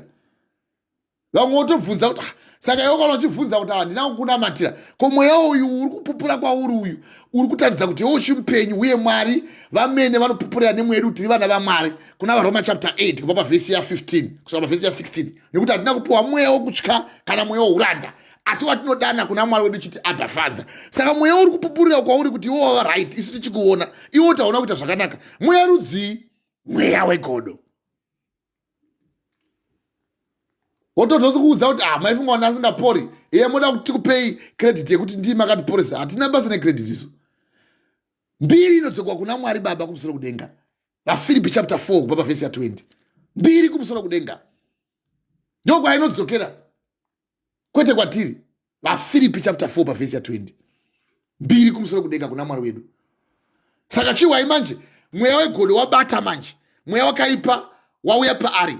Now wabvisiwa mweya uya achiridza. But chiwai manje zvakazoita Dhavhidha zvakazonyutsa godo. 1 Samuel chapter 17 kubva pavhesi ya 45. Shimzikai mai. 1 Samuel 17 pavhesi ya 45. Musoro weshoko Dhavhidha unouraya Goriathi. Dhavhidha unouraya Goriathi. Ndo pakamuka nyaya handei mai chimzikai. Pavhesi ya 45. Ipapo Dhavhidha akati kumuFiristia, iwe unouya kwandiri nomunondo nepfumo nemharu, asi ini ndinouya kwauri nezita raJehovha wehondo. Famba. Mwari wehondo dzavaIsraeri. Wirei pamusoro. Mwari wehondo dzavaIsraeri waunoshoora. Pavhesi 46. Verengai zvipo. Ipapo Dhavhidha akati kumuFiristia, iwe unouya kwandiri nomunondo nepfumo nemhari neumhari, asi ndinouya kwauri nezita raJehovha wehondo, Mwari wehondo waIsraeri waunoshora. Nhasi Jehovha achakuisa muruoko rwangu, ndichakuuraya. Handei. Pavhesi ya 46. Nhasi Jehovha uchakuisa muruoko rwangu, ndichakuuraya, ndichagura musoro wako. Noa. Ndichapa shiri dzokudenga nezvikara zvenyika. Famba. Zvituna zvehondo. Handowazviona manje kuti kana usingaverengi pane koma womira pane sina koma. nhasi Jehovha achakuisa muruoko rwangu, koma ndichakuuraya, ndichakugura musoro wako, ndichapa shiri dzokudenga nezvikara zvenyika, zvitunha zvehondo dzavaFiristia nhasi, kuti nyika yose izive kuti Mwari uripo pakati pavaIsraeri. Zvino kuti ungano iyo yose izive kuti Jehovha haaponesi nomunondo kana nepfumo, nokuti kurwa ndokwaJehovha, uye uchakuisa mumaoko edu. Pavhesi ya 48 zvino vaFiristia vakati achisimuka achiuya kuzosangana naDhavhidha, Dhavhidha akakurumidza akamhanyira kuhondo kunosangana nevaFiristia. Dhavhidha akapinza ruoko rwake muhombodo yake, akabvisamo ibwe, akariposhera, akarova muFiristia pahuma yake, ibwe rikanyura muhuma yake, iye akawira pasi nechiso. Pavhesi ya 50 naizvozvo Dhavhidha akakunda muFiristia nechifuramabwe nebwe, akakunda muFiristia akamuuraya, asi kwakanga kusina munondo muruoko rwaDhavhidha. Pavhesi ya 51 zvino Dhavhidha akamhanya akamira pamusoro pavaFiristia, akatora munondo wake akauvhomora pamuhara wake, nawo kureva kuti pamuhara ndo paakanga akaisa parutivi pamuhara wavo, akamuuraya, akamugura musoro wake nawo.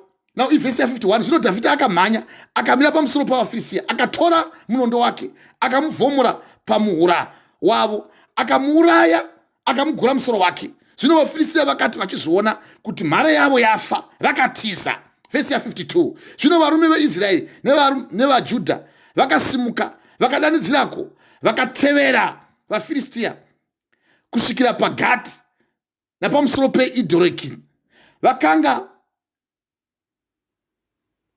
vakuwadzwa navaFiristia vakawira pasi panzira inoenda Sharanari kusvikira paGati napaIdhoreki.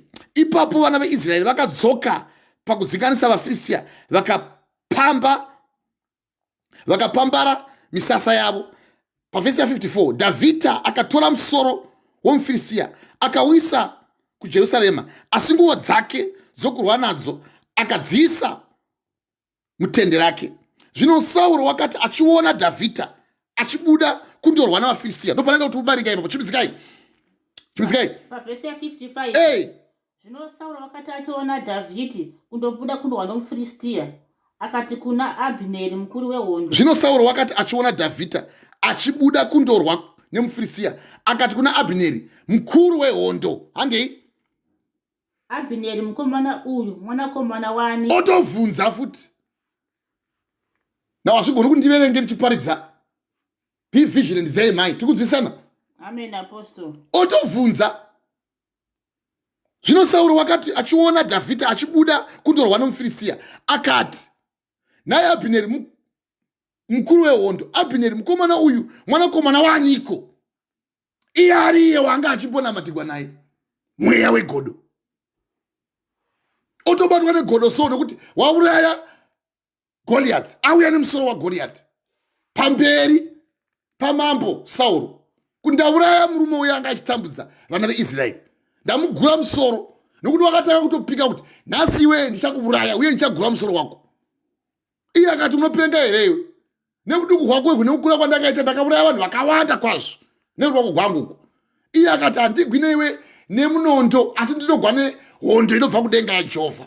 Akatorabwe akaisa munhopo yake, akarova, akasumudza nhopo yake esling, akarova pahuma yemurume anonzi Goliath, akawa, uheri kapinda mukati mehuma, akawa nemusoro zvisingaitwi nevazhinji, nokuti kana ukarova munhu negwe anowa nemanhede, pakumanhede, asi akawa negotsi. Haana kuwa negotsi, wakawa nehuma. Vakavhunduka kwazvo vaFiristia vakati, chii chatava kuona ichi? Zvakazoita kuti iye manje achiva nesimba rokuti atore musoro uya ndokubva atora bakatora ranga rakaiswa naGoliathi pakati pechiuno chake, akaritora akaribvisa pachiuno chake, akagura musoro waGoliathi. Ndobva atora musoro waGoliathi, ndopaakaenda nawo pamberi paSauro. Ndo nhoroondo yataachiverengai yandiri kuti verengai distinctly zvakatsetseka, handingaverengi ndichiparidza. Haleluya. Amen. Now zvose zvichiitwa zvaitwa kuti Mwari simba ravo riwanikwe. Dhavhidhi akatora musoro womuFiristia akauisa kuJerusarema, asi nguo dzake dzokurwa nadzo wakadziisa mutende rake. Zvino Sauro wakati achiona Dhavhidhi achibuda kundorwa nomuFiristia, akati kuna Abhineri mukuru wehondo, Abhineri, mukomana uyu mwanakomana ndewaniko? Iye anga achimunamatira mweya wakaipa, kuti mweya wakaipa ubude, kuti mweya wakaipa ubve paari. Ndovhunza manje kuti ndiani uyu munhu uyu? Mweya wegodo. Ende kuvhunza uko hakusi kuvhunza kwechose, kuvhunza kwokubatikana. Woda kuita sei iwe unouya uchipatadza simba rako? Saka muchawa manje zvakazoita kuti iye anyanye kushungurudzika uye anyanye kutsama. Vhesi yakakotwa naMwari kuna 1 Samuel chapter 18 verse 7. Jesu Kristu vakaikota nyaya iyoyo. Nokuti chinonetsa ndechekuti kana Mwari vazvitadza simba ravo haugoni kutiza. Wangu wanyaya kurova iwe fortune dhori kachirwa wauya nhasi tikuparidza pamusoro pemweya wegodo, Sauro naDhavhidhi. Zvose zvichikuparidza kuti ubate zvokwadi inotiisa kudenga. Saka vachibvunza manje bambo ava Sauro kuti ndiani iye wauraya munhu, kunge ivo vanga vasipo ivo vanga varipozo. Votohumana kuti zvaitigwei, waurayigwei munhu uyu, iye anga ari muparadzi, iye aitomuhla so achimubweza. But now Pauro wa munhu manje wakanga ari munhu weumhare, wakanga achitambudza vana veIsraeri. Nyika yose yafara manje kuti yenaro murume uya wati wanga watitambudza nhasi wauraya. VaFiristia vakatiza vakatevekwa nevaIsraelites kusvika paGita, kusvika vatiza vakaparadzwa vose, vakadzoka vanga vakapamba zvose zvavanga vainazvo vaFiristia nokuti vaitemba nemurume uyu. Asi uyu murume uyu manje Dhavhidhi nebasa raaita manje, uya wakanga auya achiti iye ndoda kuti mweya wakaipa uve unogona kudzikama ubude pandiri kuna 1 Samuel chapter 16 verse 14. The same man otozodziya handikuzivi. Vangu munodada kwazvo negodo so. Kana kutombokurangarira kuti ndimi apostle. Makadii zvenyu mufungi? Apa taanchikukoterai kuna vaKorose chapter 1 pa verse 9. Kunyengetera kwa Pauro kuvana vevanhu. Kubvira pakutanga musi watakaziva nezvenyu, hatina kubira kukunyengeterera imi kana kukumbira kuna Mwari kuti Mwari vakuitire zvakanaka. Asi unogona kungoita godo so nemunhu waMwari ugotadza kana kumira pakutendeka. Godo, mweya wegodo. Otovhunza the same man vaimunamatira so, semashainiro amunoita so kuvanhu vaMwari, nekutsanya vamwe tichitokutsanyirai kuti Mwari betserai mweya yevanhu ava. Vanhu ava varumirwe kubva muzvivi, Mwari muvafudze vafambe zvakanaka. Murume uyu akauya achimunamatira, mweya wakaipa ukaenda pana Sauro. 1 Samuel chapter 16 verse 14. Mweya waMwari ukabviswa paari, asi Mwari pavhesi 13 na 14 akaisa mweya une simba waMwari pana Dhavhidhi. Kubva ipapo kusvika kumazuva ose akatevera, ndio akazoita kuti pave nesimba rokuti auraye murume anonzi Goliath. Apa amuuraya manje, godo riya ndo paratanga manje. Otozobvunza pavhesi 55 1 Samuel chapter 17. Zvino Sauro wakati achiona Dhavhidhi achibuda kundorwa nevaFiristia, akati kuna Abhineri mukuru wehondo, naye Abhineri, mukomana uyu mwanakomana waaniko? Abhineri akati kwaari, nomweya wenyu mupenyu mambo wangu. Mambo akati, bvunzai zvakanaka kuti mwanakomana uyu mwanakomana waaniko? Pavhesi 57. Zvino pakudzoka kwaDhavhidhi pakuuraya muFiristia, Abhineri akamutora akamuisa pamberi paSauro, achakabata musoro womuFiristia muruoko rwake. Pavhesi 58 Sauro akati kwaari, ndiwe mwanakomana waaniko iwe jaya? Ratova jaya manje iko zvino. Iye anga achigara naye mumba make.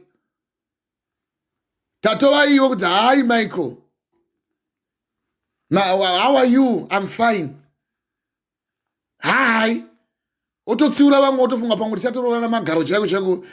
Ini ndiri murume womunhu, iwe uri kana musikana kana kuti uri mvana, handiziviwo kana kuti mukadzi womunhu, kana kuti uri hure, handisi kuti ndikakuqualify ndikakuisa papi. Mweya wegodo unogona kutokubata so ugotadza kana kugona kukudza makudziro anofanira kuti uite munhu waMwari. anokuitira nyasha, anotokunamatira, achikukumbirira. Pauro wakamuuraya musoro wakatarisa pasi kuvaRoma uko.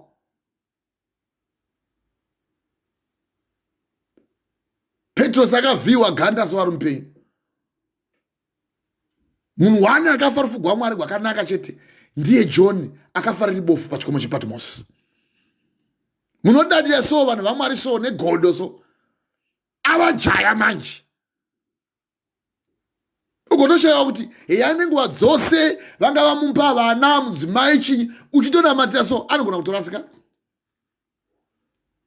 Wotokufananidza semunhu asina basa. Mweya wegodo. Dai ndandiri ndakadero. Akashanduka so murume uyu, iye aigara naye akamudana kuti indai munomudana, akauya akagara naye akatanga kuridza mbira. Mweya wose kana wakaipa ushingo wauya unomuvhundutsa aidana Dhavhidha, uyo muridzira iko zvino hachamuzivi. Mweya wegodo atoshanduka so akutomuti nhai wejaya ndiwani. Motaura kuti hapana, tose takangosikwa naMwari takafanana mhani. Mungatiudza kuti chinyi? Achipesuka kwazvo. Ende apanenge achipesuka kuti iwo pamwe uchagona kuona mazigaro iwawo, pamwe mazigaro acho anenge ane ndove, pamwe atopogoni kuzvitsvaura futi ndove dzacho sebenzi. Mweya wegodo nesimba raMwari hapana.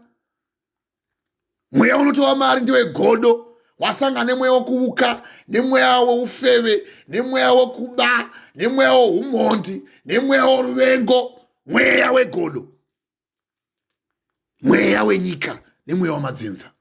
Timu apa tikuparidza pamusoro pemweya wegodo. Sauro naDhavhidha unokubata so ugotadza chaivo chaivo kutowadzana nemunhu waMwari wakubata mweya wegodo.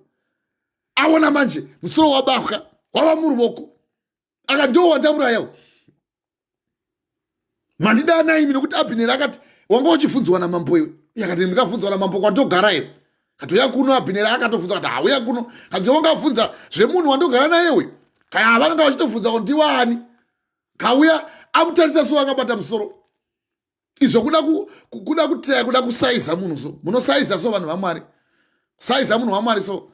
Ndikamusaiza so hachina kana simba kwandiri. Ndongoita zvandoda so kana ndangoita upenzi ndongona maita upenzi. Ende vanogondidini. Ugonosanza kuti vanogondidise vanoroya. Isatiro isu. Isine mweya mutsvene watakatumwa nawo nedenga kuti uye tikuparidzira. Uye kana takuparidzira kana warega kutendeuka shamu ino yachikurova. Ndosa kwanga chiwana chikuverengera ndichikuti uri mvuto yakaiswa mukati memoto iwe. Zvakasanwa chapter 3 pavhesi ya 18. Inofanira kuti ipise uwe muchiso. Kana wabakwa nemweya wegodo so unogona kushanduka kutadza chaivo kana kukudza vanhu vaMwari. Mweya wegodo unokubata so. Ndinofara kwazvo nokuti ndinenge ndine vamwe vana vandakazvarwa navo, my own blood sibling ari kuona iko zvino izvi. Kuda uyu anonzi Kunda Vincent is my young brother. Unobata so ndakati kwagodo ndadamwa naMwari vakaita godo. Ungataura kuti chinyi, ungatiudza kuti chiwi. Mwari vakataura newe rini? Uri papi? Zvandichikuverengerai kuna Numbers chapter 12 kuti Mwari vakatsamwa kwazvo pamusoro paMiriamu naAroni kuti mimi uyai kuno, vakavadana vakati uyai kuno kuimba yetemberi yaMwari. Vakaenda vose vari vatatu naMozisi. Vamutuka vakati iwo wawana mukadzi mukushi. Uri ani iwe? Who are you? Mwari vakati indinotaura nemuranda wangu nechiso takata zviso zvakatarisana. Imi kanitaura nemi ndinotaura nemi, ndichitaura nemi kuhope nekurota. Uyu anondiona ndichitaura naye. Chiuyai pano akaroga nemaperembudzi Miriamu akakandwa kudurunhuru 7 days leprosy nemweya wegodo. Vanenge vachikuranga so Mwari. Usafunga kuti kana uchiita godo rako iroro Mwari vanoga kuriranga. Kanchikukoterai kubva kuna Zvirevo 23 pavhesi ya 17 to 18. Mwoyo wako ngaurege kugodoka kuvatadzi, asi utye Jehovha mazuva ako ose, nokuti zviro kwazvo mubayiro uripo chawakatarira hapana anogona kuchiparadza. Iye waiziva chaizvo Dhavhidha kuti mweya mutsvene wauya pandiri, wazorora pandiri, wamira manje mweya mutsvene wakutaura neni. mweya waMwari ukaiswa pamusoro pake. 1 Samuel chapter 16 pavhesi ya 13 to 14. Akava nesimba Dhavhidhi. Pavhesi ya 14 mweya wakaipa ukatumigwa naMwari pana Sauro, ukamubata kwazvo mweya mutsvene ukabva paari, akava nekuvhunduka. Ndo paakatuma vachinda vake kuti endai munonditsvagira munhu anogona kundinamatira. Ivo ndokuinda ndokundoti tinoziva umwe mwana wakanaka kwazvo pachiso, anoziva Mwari, anotya Mwari. Hakuna akaita saye muBheterehema yese muno. Iye akachida munomutora akakumbira Jesu kuti unza mwana ye Dhavhidhi ndokuuya. Ndo pakauya achinamata naye, achiridza mbira, mweya wakaipa uchibuda, achiporeswa. Asi azouraya manje Goliath nekuda kwemweya wegodo uya. Pana 1 Samuel chapter 17 pavhesi ya 55 Sauro ndo paanoti ko uyu ndianiko auraya munhu. Sauro achiti ndianiko wauraya munhu, achibvunza Abhineri, mukomana uyu ndianiko? Abhineri akati nomweya wenyu mupenyu mambo wangu handizivi. Mungandibvunza munhu wamogara naye mumba. Munoita godo so ugoshaya kuti godo racho unoriitirei, rinokubetserei? Chaunowana hapana, nechaunonge wagona hapana. Jere rebhindura. Moyo wakagadzikana ndiwo uno upenyu mumuviri, asi godo rinoodza mapfupa. Zvirevo chapter 14 pavhesi ya 30. Noita godo so ugotowodzwa mapfupa nekutoti ugone kuita sopa so kuti uteerere shoko raMwari wotoramba, nekuti raparidziwa newaunoziva kana kuti newausingadi kuti aparidze. Vamwe kutongo wahwise vanobva atiza kuti vatanga. Ubvunzei munun'una wangu ari kuhwa uyu, is my young brother who comes after me, ari kuona uyu anonzi Vincent uyu. He knows ndada mwana Mwari vakaita godo. Shanje chaiko nekumusha kuti auye here uyu. Hawo moramba imi. Chamuri kuramba ishoko raMwari yeka kuti muri kuramba Mwari. Wamuri kuramba ndiani uchiwa kuna Mwari vachibheja kuna 1 Thessalonica chapter 4 pavhesi ya 7. Pamusoro pevanhu vanoramba ruponeso sokuti hatina kudarigwa naMwari kubva musvina, asi takanangwa musvina kuenda muchiedza.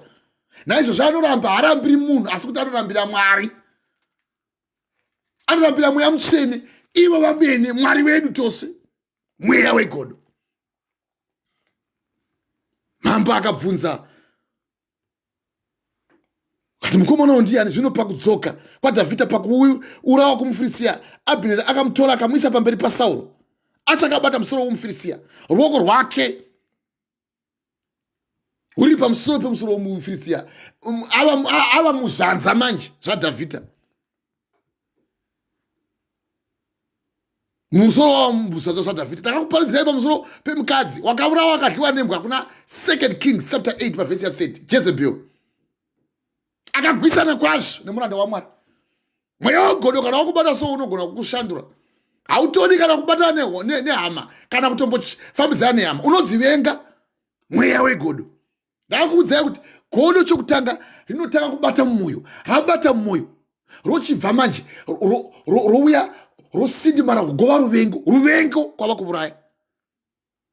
Ndakuverengerai tsamba yekuna Genesis chapter 37 pamusoro paJosefa. Vakamuvenga kwazvo, vakamuvenga nekurota, vakanyanya kumuvenga. Akaudza baba vake vakamuvengawo, vakamutuka. Ndokubva vamuvenga manje godo rabata manje, vakati ngatimutengese, ngatimuuraye. Mwari vakati hamuurayi ndiye wangu uyu. Vakamutora vakamukanda mugomba. Vamukanda mugomba so ndo Mwari vakati uya mweya ukauya pana Judha, vakati tingambomuurayi mwana wedu, mwana wababa vedu, munun'una wedu. Genesis chapter 37 pavhesi ya 23. Ngatimutore timutengese kumaIshmaelites, maMidians, ndokumutengesa. Ndo paakaendeswa uko mweya wegodo wabata so vanhu vanoda kukuuraya so. Vakawanda vamwe vanhu vakaromba nenyaya yegodo iro, kuromba chaiko chaiko. Aripo mukoma wangu akarombawo kumusha uko kwedu uko kwachivi kwatakavarasha, kuromba chaiko chaiko. Ivo zvinangova dununu manje nenyaya yekuromba ikoko. Haachagoni kana kuhwisa kuti anobve pano endepi. Mweya wegodo haadi kuti umwe munhu ave nechimwe chinhu iye ashayiwe, anoda kuti iye oga awane. Ende kana awane otoona sokuti kana awana iye oga ndiye anofanira kungonzi anzi iye auchigwe, aombegwe. Kana akaona kuti hapana vanokwana kundiombera, anokumutsa ruvengo, na ruvengo komutsa manje kuuraya muroyi.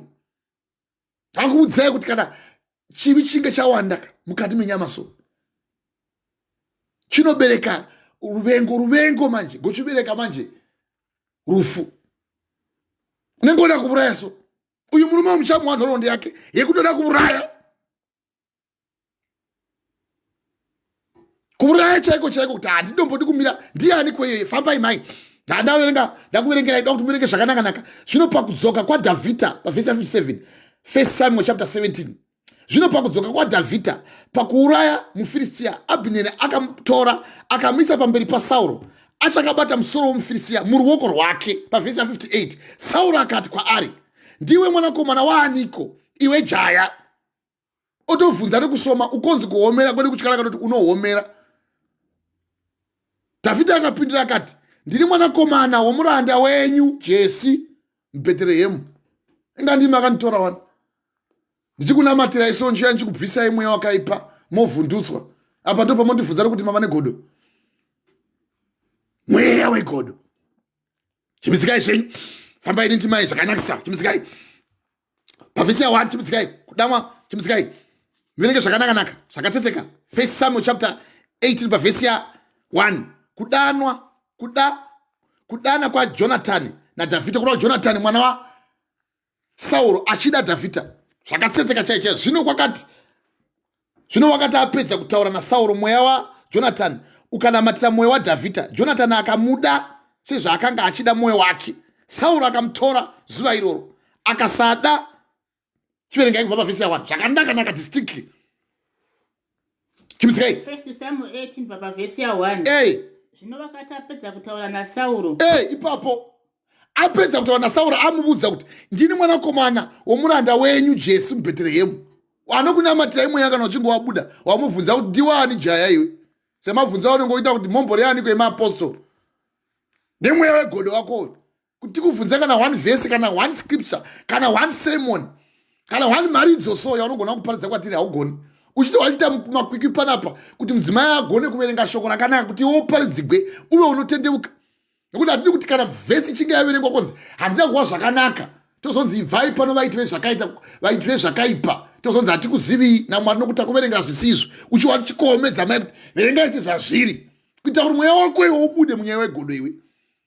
Hande chimisikai mwoyo waJonathani ukanamatira mwoyo waDhavhidhi. Jonathan akamuda sezvaakanga achida mwoyo wake. Very good. Zvino wakati apedza kutaura naSauro, mwoyo waJonathani ukanamatira mwoyo waDhavhidha. Jonathan akamuda sezvaakada mwoyo wake. Kunoti akamuda sezvaaida. Uchiwa bhuku ichitiyo mutemo wokutanga, mutemo mukuru, ida wekwako sezvaunozvida. Ndio zvakaita mwana waSauro Jonathan. Akamuda nekuti wakamuudza kuti ndiri rudzi kumwe chete nemimi. Baba vangu vakabva pana Judha, imabva pana baba vedu Benjamin. Saka tiri vamwe. Jonathan akamuda akati watiurayira mondi waitako iwe. Akamuda sezvaanozvida iye.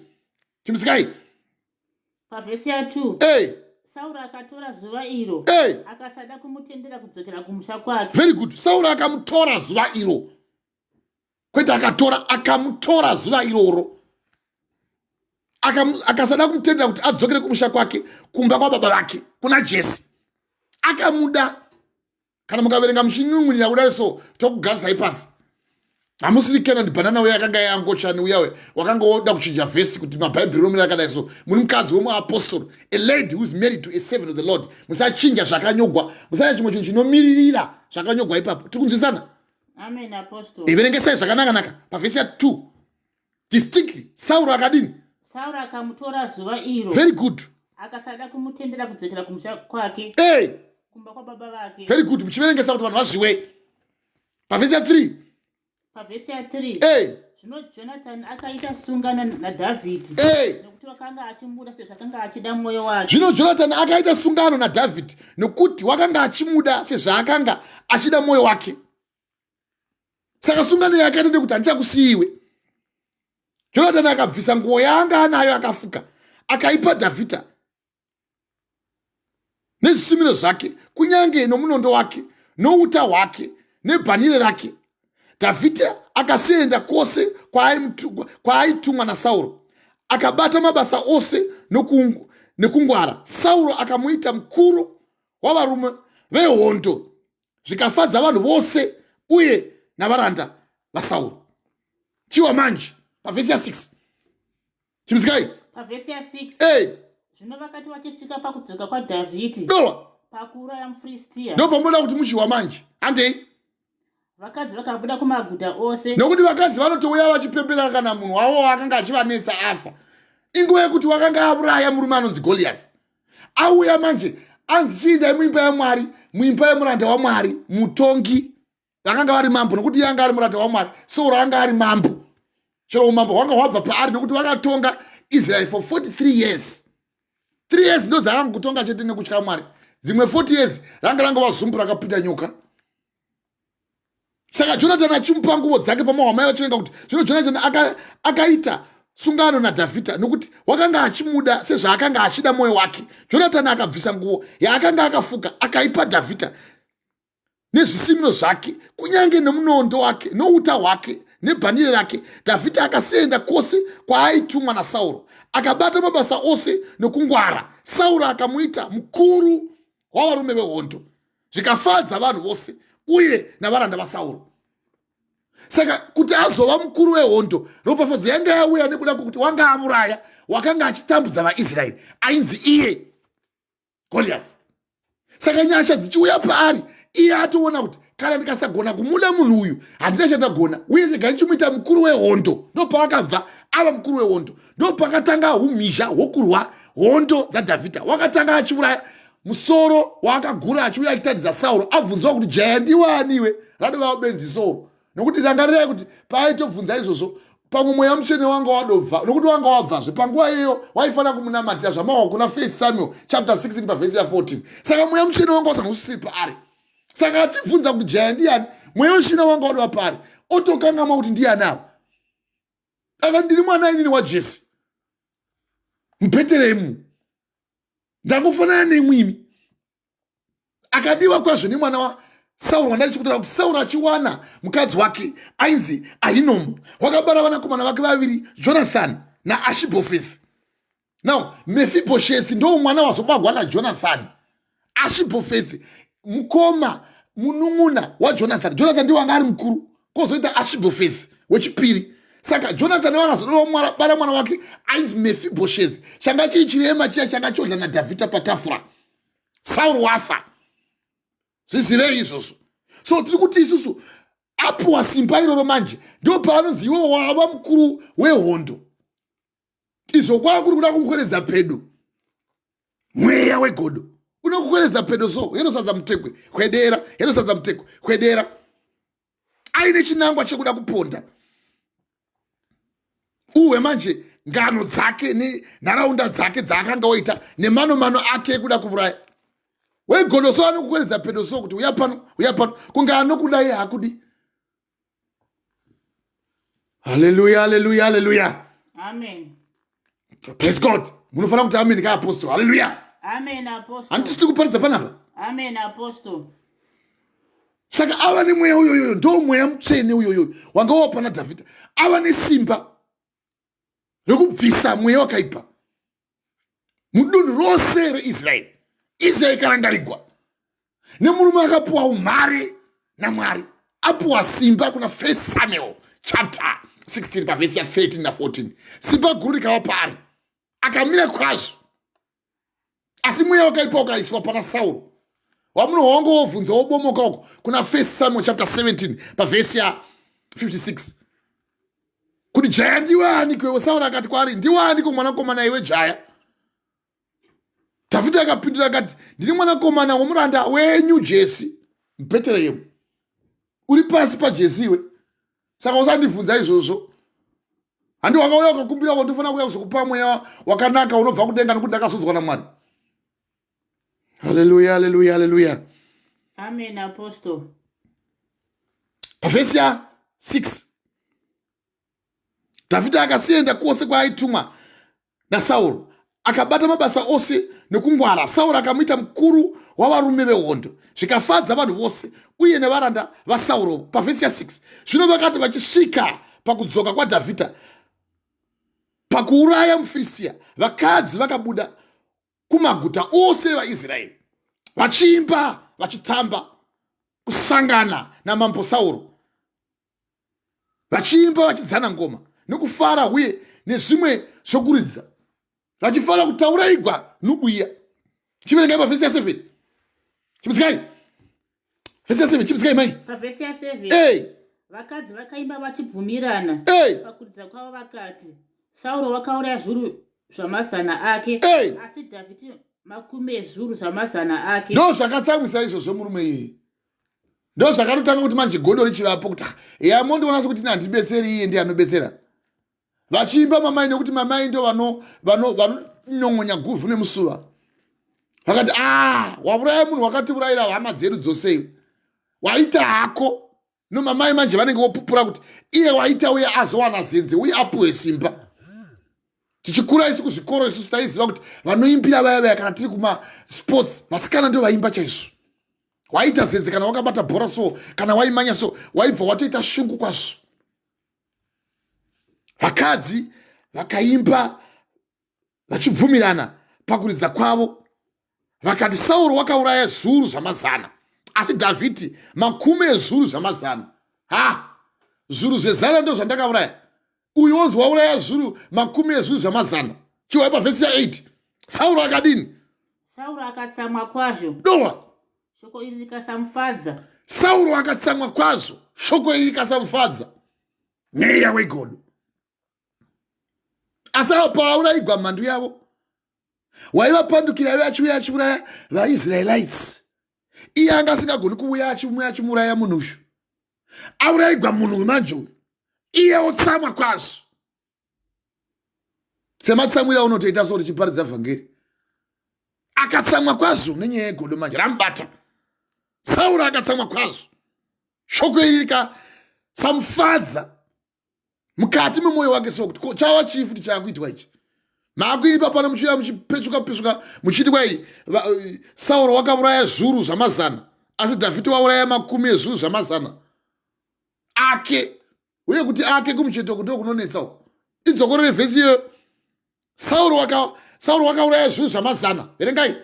Sauro wakauraya zviuru zvamazana ake, asi Dhavhidhi makumi ezviuru zvamazana ake. Wazviona manje? Votomufananidza naye. Iye akati munopenga here? Mondiudza kuti inda pasi pemufana. Angondiudzawo kuti mwana wa Jesse. Uye ija mweya mutsvene manje kana uchinge wabuda pauri godo rinonetsa. Rangarirai kuti mweya wesvina wanga wabva. Wanga wauya paari, mweya mutsvene wanga wabva paari. 1 Samuel chapter 16 pavhesi ya14. Asi mweya waMwari wanga waenda pana Dhavhidha nesimba mazuva ose. 1 Samuel chapter 16 pavhesi ya13. Indima dzinongotevedzana izvozvo 13 na14. Saka kana mweya mutsvene uchinge wabva pauri, ziva kuti godo kudya kumwe, modya mundiro imwe chete, motochinjana kana chingava chikapu kana chikari kana muchimwa doro zviya. Ivo vanoisirana muchetura muzondo kana muchetura mudoro, iye nekuda doro kwakoko unofira iwo masese. Angovona kuti iwe unodhiraivha mota isina kunaka pameso pake. Iyo yakanakira munhu wese, iyo yakanakira iwe mutengi. Oti unodhiraivhira chimota iyo kana kutoa kuti une huku dzakawanda kuri kufidha mafidha uko. Ndiwo wakusupply kana Okmart. Ndiwo wakusupply kana kuti TM. Mazuva ano kwaya kusina TM, yava PAK and Pay. Ndiwo unosupply kose ikoko. Iyo kuti right muchetura muzondo pfo nekudisa nyama kwaunoita kudai. Akamudzikanisa kwazvo 12 times. Achimudziyanidza achida kumuuraya. Akambomuona mubako akatiza iyo tichaiparidza timonere ngosi. Mweya wegodo. Kana wabata munhu so unototadza kana kukudza iwe jaya ndiwani.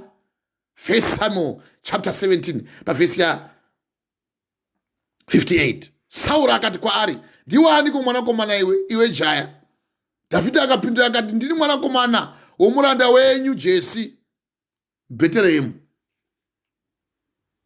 Mandiziva manje ndindauya nemusoro uyu.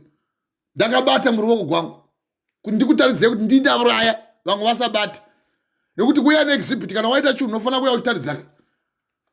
Kuti kana tikaita chinhu tikaparidza panapa tinoita pamberi paMwari kuti tavabudza. Mwari woti ndepapi toti verengai mwoyo yavo. Mwoyo yavo yanyugwa shoko iri. Mwari wauya voti haaso right ndatarisa uyo mweya wazviwawe asi uyo mweya wazviwa waramba kugamuchira kana vari iwavo vakambovhenekerwa vakareva shoko rakanaka vagamuchira masimba enyika inozouya.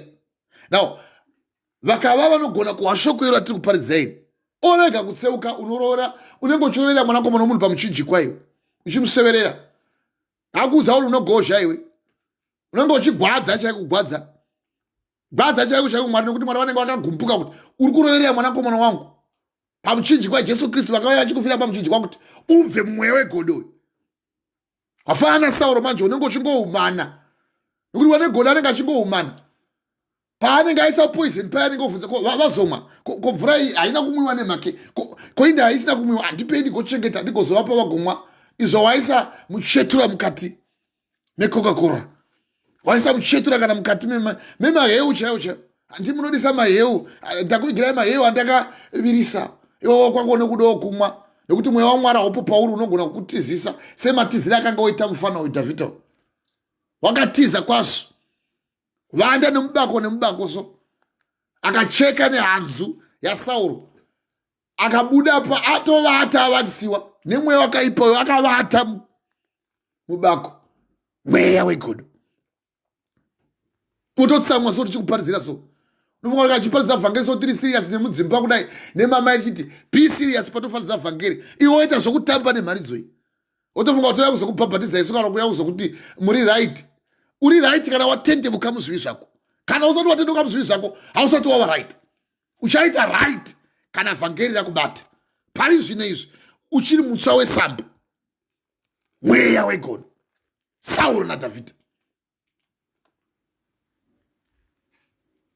Vakadzi vakauya vakaimba kwazvo semaimbiro avanoita so kana vachikurudzira kana mungava mumhuri kana vari bamunike vanenge vaine mari vanouchirigwa vagokotamigwa so iwo ndo pamunoti manje mukura kwenyu ane mari ndo mukuru ende anenge achiombegwa kwazvo akauya nezvipo vanhu vanofanira kuti vapfugame vese imba yose vagouchira vachiti maita basa nemutupo nechii nechii nana mai guru vanenge vaida kutosidza padhuze kwazvo iwo manje ye kana asinavo kubatwawo nemweya musvene ndo paanenge wakupindawo futi mweya weufeve otoita godo futi kuti mai guru vakanaka mukadzi wangu haana kuti nakei otofananidza kana hure nemukadzi wake otoda kupinda muhure mweya wegodo ane mukuru ane mari ndo mukuru ndezvamemoita kumusha pangava panhama kana pamuchato kana vasina kuuya babudika ava hazvitombobudi izvozvo ivo kana vakauya zvozvire zvinofamba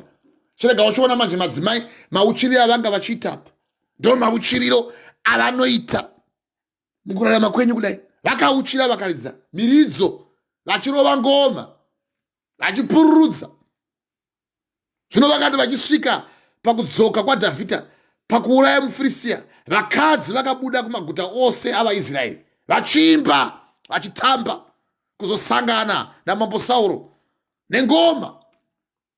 Zvino vamwe venyu munenge maita kumagitare manje munogomaridza ose nokufara uye nezvimwe zvokuuridza mitenderamwa magagada chinyi matambles vakadzi vakaimba vachibvumirana pakuridza kwavo.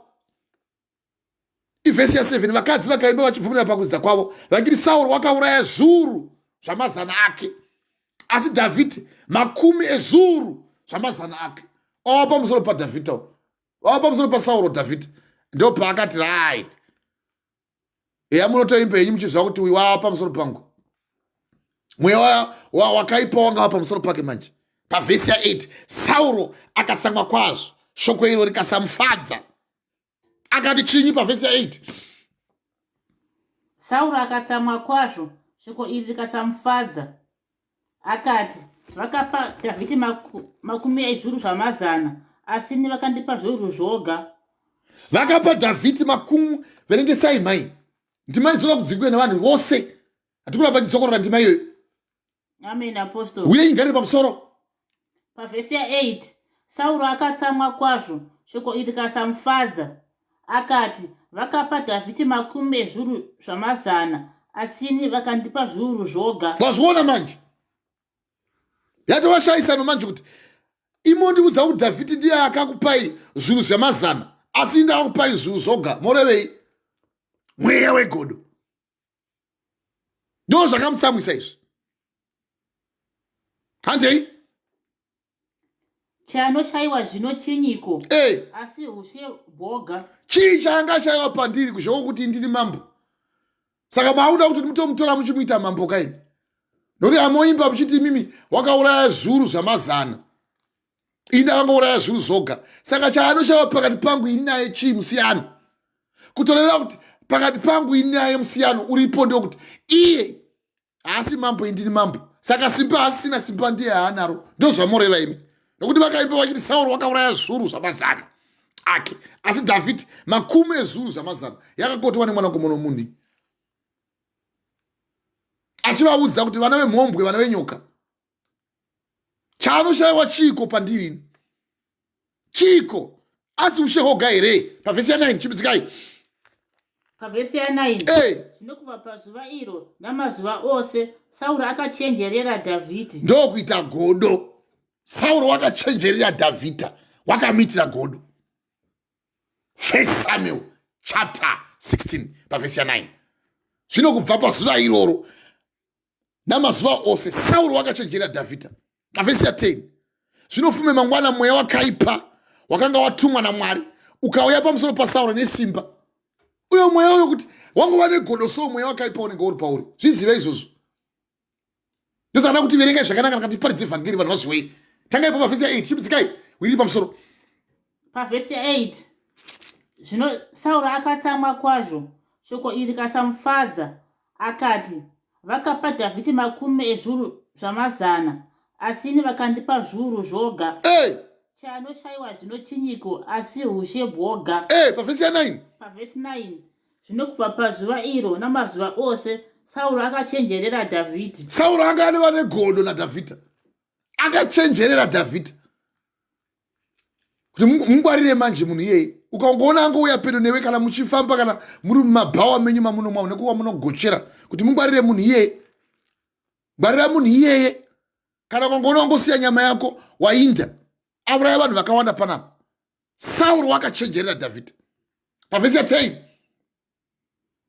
pavhesi ya10 zvinofume mangwana mweya wakaipa wakanga watumwa naMwari zvinofume mangwana mweya wakaipa koma wakanga watumwa naMwari koma handei zvinofume mangwana mweya wakaipa wakanga watumwa naMwari good ukauya pamusoro paSauro nesimba mweya wakaipa wakanga watumwa naMwari ukauya pamusoro paSauro nesimba wava wegodo manje kana wangoona wangotanga godo so wotoziva kuti Mwari hapana hausiri munhu waMwari iwe uye hauhli Mwari iwe uri dhimoni kana ukaona uchiona uchiita godo kuno umwe munhu watsamwa manje nekuti madzimai auya vachipembera kuti Sauro wakauraya zviuru zvamazana asi Dhavhidhi wakauraya makumi ezviuru zvamazana Sauro akatsamwa kwazvo shoko iri rikasamufadza akati vakapa Dhavhidhi makumi ezviuru zvamazana asi ini vakandipa zviuru zvoga chaanoshayiwa chiko panyika asi ushohoka hwandotonga here ini pavhesi ya9 zvino kubva pazuva iroro namazuva ose Sauro akachenjerera Dhavhidhi akamuitira godo mweya wegodo vhesi ya10 zvinofume mangwana mweya wakaipa wakanga watumwa naMwari ukauya pamusoro paSauro nesimba uya wokutanga uya wokuna 1 Samuel chapter 16 pavhesi ya14 zvinofume mangwana mweya wakaipa wakanga watumwa pakutanga uya naMwari ukauya pamusoro paDhavhidhi pamusoro paSauro nesimba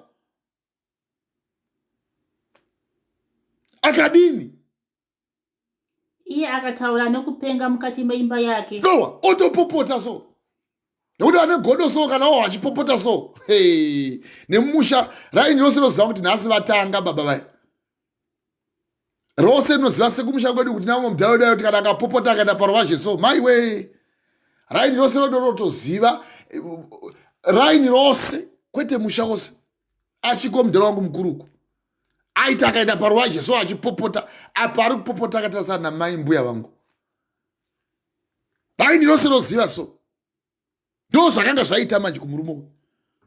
Zvino fume mangwana mweya wakaipa wakanga watumwa naMwari ukauya pamusoro paSauro nesimba, iye akataura nokupenga mukati meimba yake, nekupenga kutohlanya cho. Kana mweya uchinge waipa pauri ukaona zviya zviya vanhu vanonzwa uyu hamene zviri pari, pane mweya unenge watotumwa naMwari. Vazhinji vanonzi hamene kuti aimbova munhu waimboda Mwari but hamene zvakazongoitika. Mwari ngavamuregerere, hatina matiri benziso. Mweya wakaipa.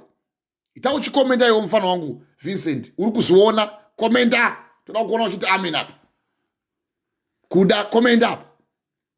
Shoko raMwari rinotisa kudenga iri. Uchikomenda kuti haleluya, kuti vanhu vazive iwo uriwo ropa rangu. Utendewo kuti Mwari vari kupupura vhangeri rekuindisa kudenga. Nokuti vakasapupura kuti pamwe radio vawo godo. Ita amen tichikuwawo panapo. Hallelujah, hallelujah, hallelujah. Amen. Amen, Apostle. Now, zvose zvichiitika izvi, zvinofume mangwana mweya wakaipa wakanga watumwa naMwari ukauya pamusoro paSauro nesimba, iye akataura nokupenga mukati memba yake. Dhavhidhi akadini? Dhavhidhi akaridza noruoko rwake. Sezvaaita zuva rimwe nerimwe. Sauro akadini? Sauro akanga achibata pfumo muruoko rwake. Pavhesi 11, Sauro akaposha pfumo nokuti wakati ndichabayira Dhavhidhi pamadziro. Pavhesi 10, zvinofume mangwana mweya wakaipa wakanga watumwa naMwari ukauya pamusoro paSauro nesimba, iye akataura nokupenga mukati memba. Dhavhidhi akaridza noruoko rwake sezvaaita zuva rimwe nerimwe. Sauro wakanga akabata pfumo muruoko rwake. Pavhesi 11, Sauro akaposha pfumo nokuti wakati ndichabayira Dhavhidhi pamadziro. Dhavhidhi akanzvenga kaviri pamberi pake. Mweya wegodo wakuda kutouraya. Chikomenda yenyu nokuti kuverenga musogona kuverenga. Komenda yuko ndokwenyuka munogona uko. Haleluya. Amen, Apostle. Chikomenda izvi oda kutomuuraya so. Mweya wegodo kana wakubata so unenge oda kutokuuraya so. Vanoda kukuuraya so kana vatoona kuti ndashayiwa mano yekuti ndingakupedza sei. Chamuita kuti aite godo vakadzi vaimba vai. Vaimba vachiti zviro kwazvo Sauro wakauraya zviru akauraya zviru zezana, asi uyu Dhavhidhi wauraya makumi ezana. Iye akazvinzwa akatsamwa. Mwoyo ndiwo unotanga kubatikana kwazvo. Godo kana rabata rinobata mwoyo so. Sauro akatsamwa kwazvo. Shoko iri rikasamufadza mumwoyo. 1 Samuel chapter 18 pavhesi 8. Sauro akatsamwa kwazvo. Shoko iri rikasamufadza akati vakapa Dhavhidhi makumi ezviuru zvamazana, asi vakandipa zviuru zvoga. Chaanoshayiwa chiko pandirini, asi ushohoga here? Zvino kubva pazuva iro namazuva ose Sauro akachenjerera Dhavhidhi, akava negodo pana Dhavhidhi. Mwevheshe inoti akava negodo naDhavhidhi. Zvinofume mangwana mweya wakaipa wakanga watumwa naMwari ukauya pamusoro paSauro nesimba, iye akataura nokupenga mukati memba.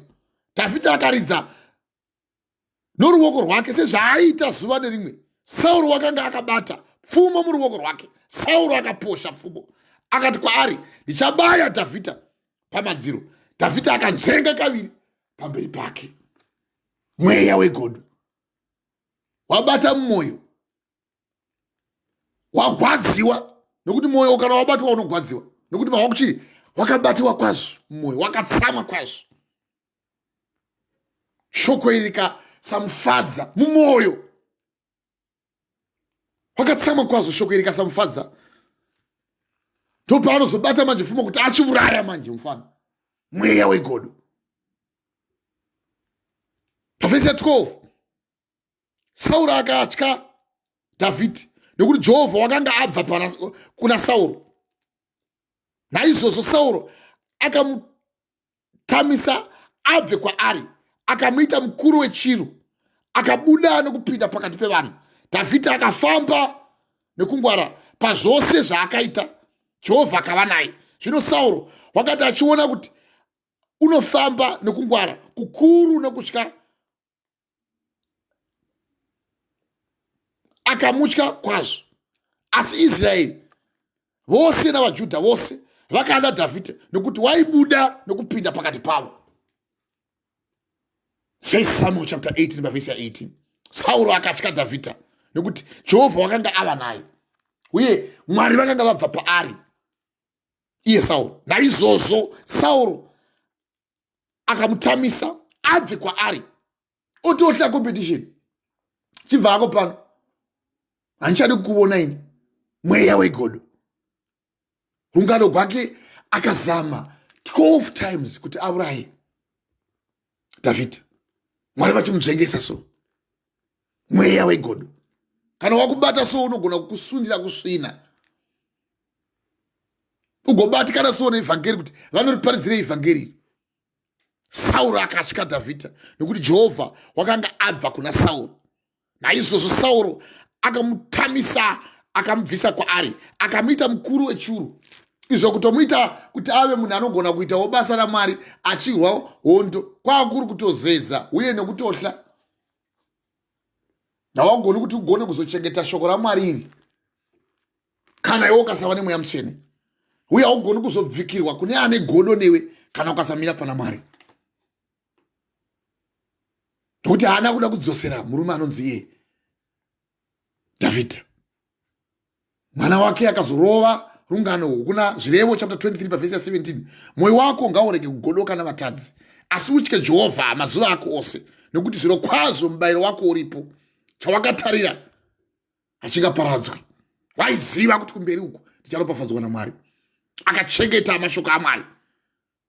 Mwoyo wake ukagara une mufaro, nokuti wakanzvenga kaviri pfumo raifana kumubata.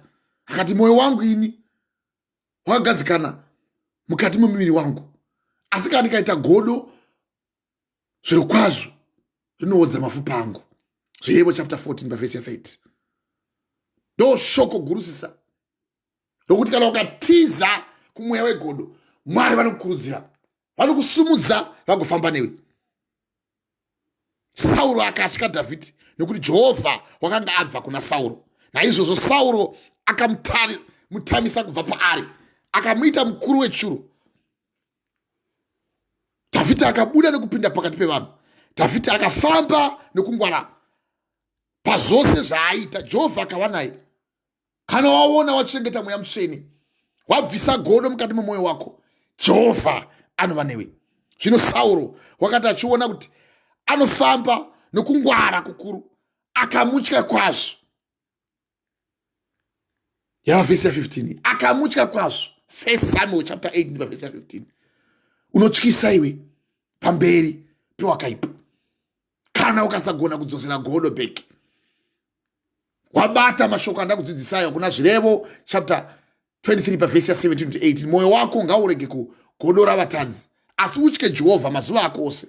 Haana kuda kutora kana munondo kuti auraye mambo wake, akachengeta. Uchazoiwa pandoiparidza pamusoro pemweya wedhimoni rengozi. Akatanga kumutya, achizeza kuti baba ava mufana uyu wampoti jaya kuya kuna 1 Samuel chapter 17 verse 18. Jaya iwe ndiwani?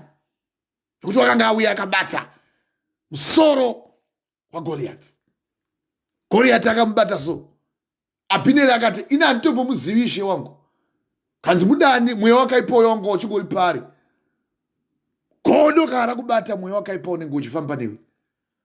Chizivai kuti kana ukaona anoita godo uya, mweya wakaipa uri pari.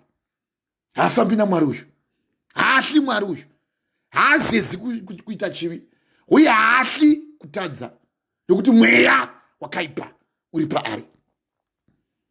Asi kana atarisana nevaranda vaMwari, kana wamira pana Mwari, unotyisa iwo pana ane godo, haamiri pauri. Handai kutaurira inji kuti vandakazvagwa navo vakapedzisira vangoti vazhinji vakangoti uyu munhu wakada mwana Mwari, siyanai naye. Nevazhinji vanondiona kuti uyu haatauriki naye anotyisa, nekuti mweya waMwari uri pamusoro pangu. Wakandigadza kundiparidze ivhangeri kuvarombo, kundisunudze mapofu, uye ndizosunungura avo vakatapwa, uye ndizobvisa avo vakasungwa kumweya yesvina, ndizopupura kuuya kwomwanakomana womunhu. Isaiah chapter 61 kubva pavhesi ya1 kusvika pavhesi ya3. Mwanakomana womunhu akaikota kubva kuna Luka chapter 4 kubva pavhesi ya18. Kana mweya mutsvene wauya pauri so, vegoda havamiri, vanotiza vachichedha so. Kana mweya mutsvene wauya pauri, kana vakakuisira kana muchetura mudoro, atiti imwa doro, tiza doro. Kuti kana uchinzwa muchetura mudoro, ifa nekuti haudi kutendeuka iwe tapa kuparidzira. Ibvai mudoromo, ibvai mune zvakaipa. Kwamuzivi here kuti vasakarurama havagoni kuwana nhaka yedenga. Musanyengerwa 1 Corinthians chapter 6 pavhesi ya9. Mondi, vanopomba, ngochani, vanoroya, vakapata, ngovata so. Nevanosimbonwa doro, wafara pamuchato, pabirthday, kana pamariro, ndiwo unoridisa stereki, uchiti rinobvisa wewe, rinokuvaraidza. Wafara, womwa doro, havagoni kuwana nhaka yedenga.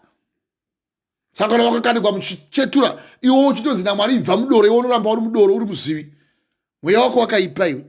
Unotoda kuti umwe doro pamwe kuda kutomukira mukadzi kana kumukira vanhu, kuda kuba uko, kana kutsvaga mahure. Mweya wegodo. Iro godo rero nechihure chambe muchiita muchihurirana uko, muchitorerana mahure mumabhawa. Watorera mukadzi wangu, wotoda kutondoponda, kutoshisha munhu chaiye, kutotora bakati kwachaiye, kutocheka.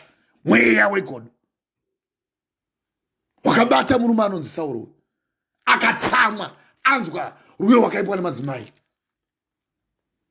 Vakadzi vakaimba vachibvumirana pakuridza kwavo, vakati Sauro wakauraya zviuru zvamazana, asi Dhavhidhi makumi ezviuru zvamazana. Kuti watiurayira mhondi yedu, watiurayira munhu wanga achiti tambudza rudzi rwedu.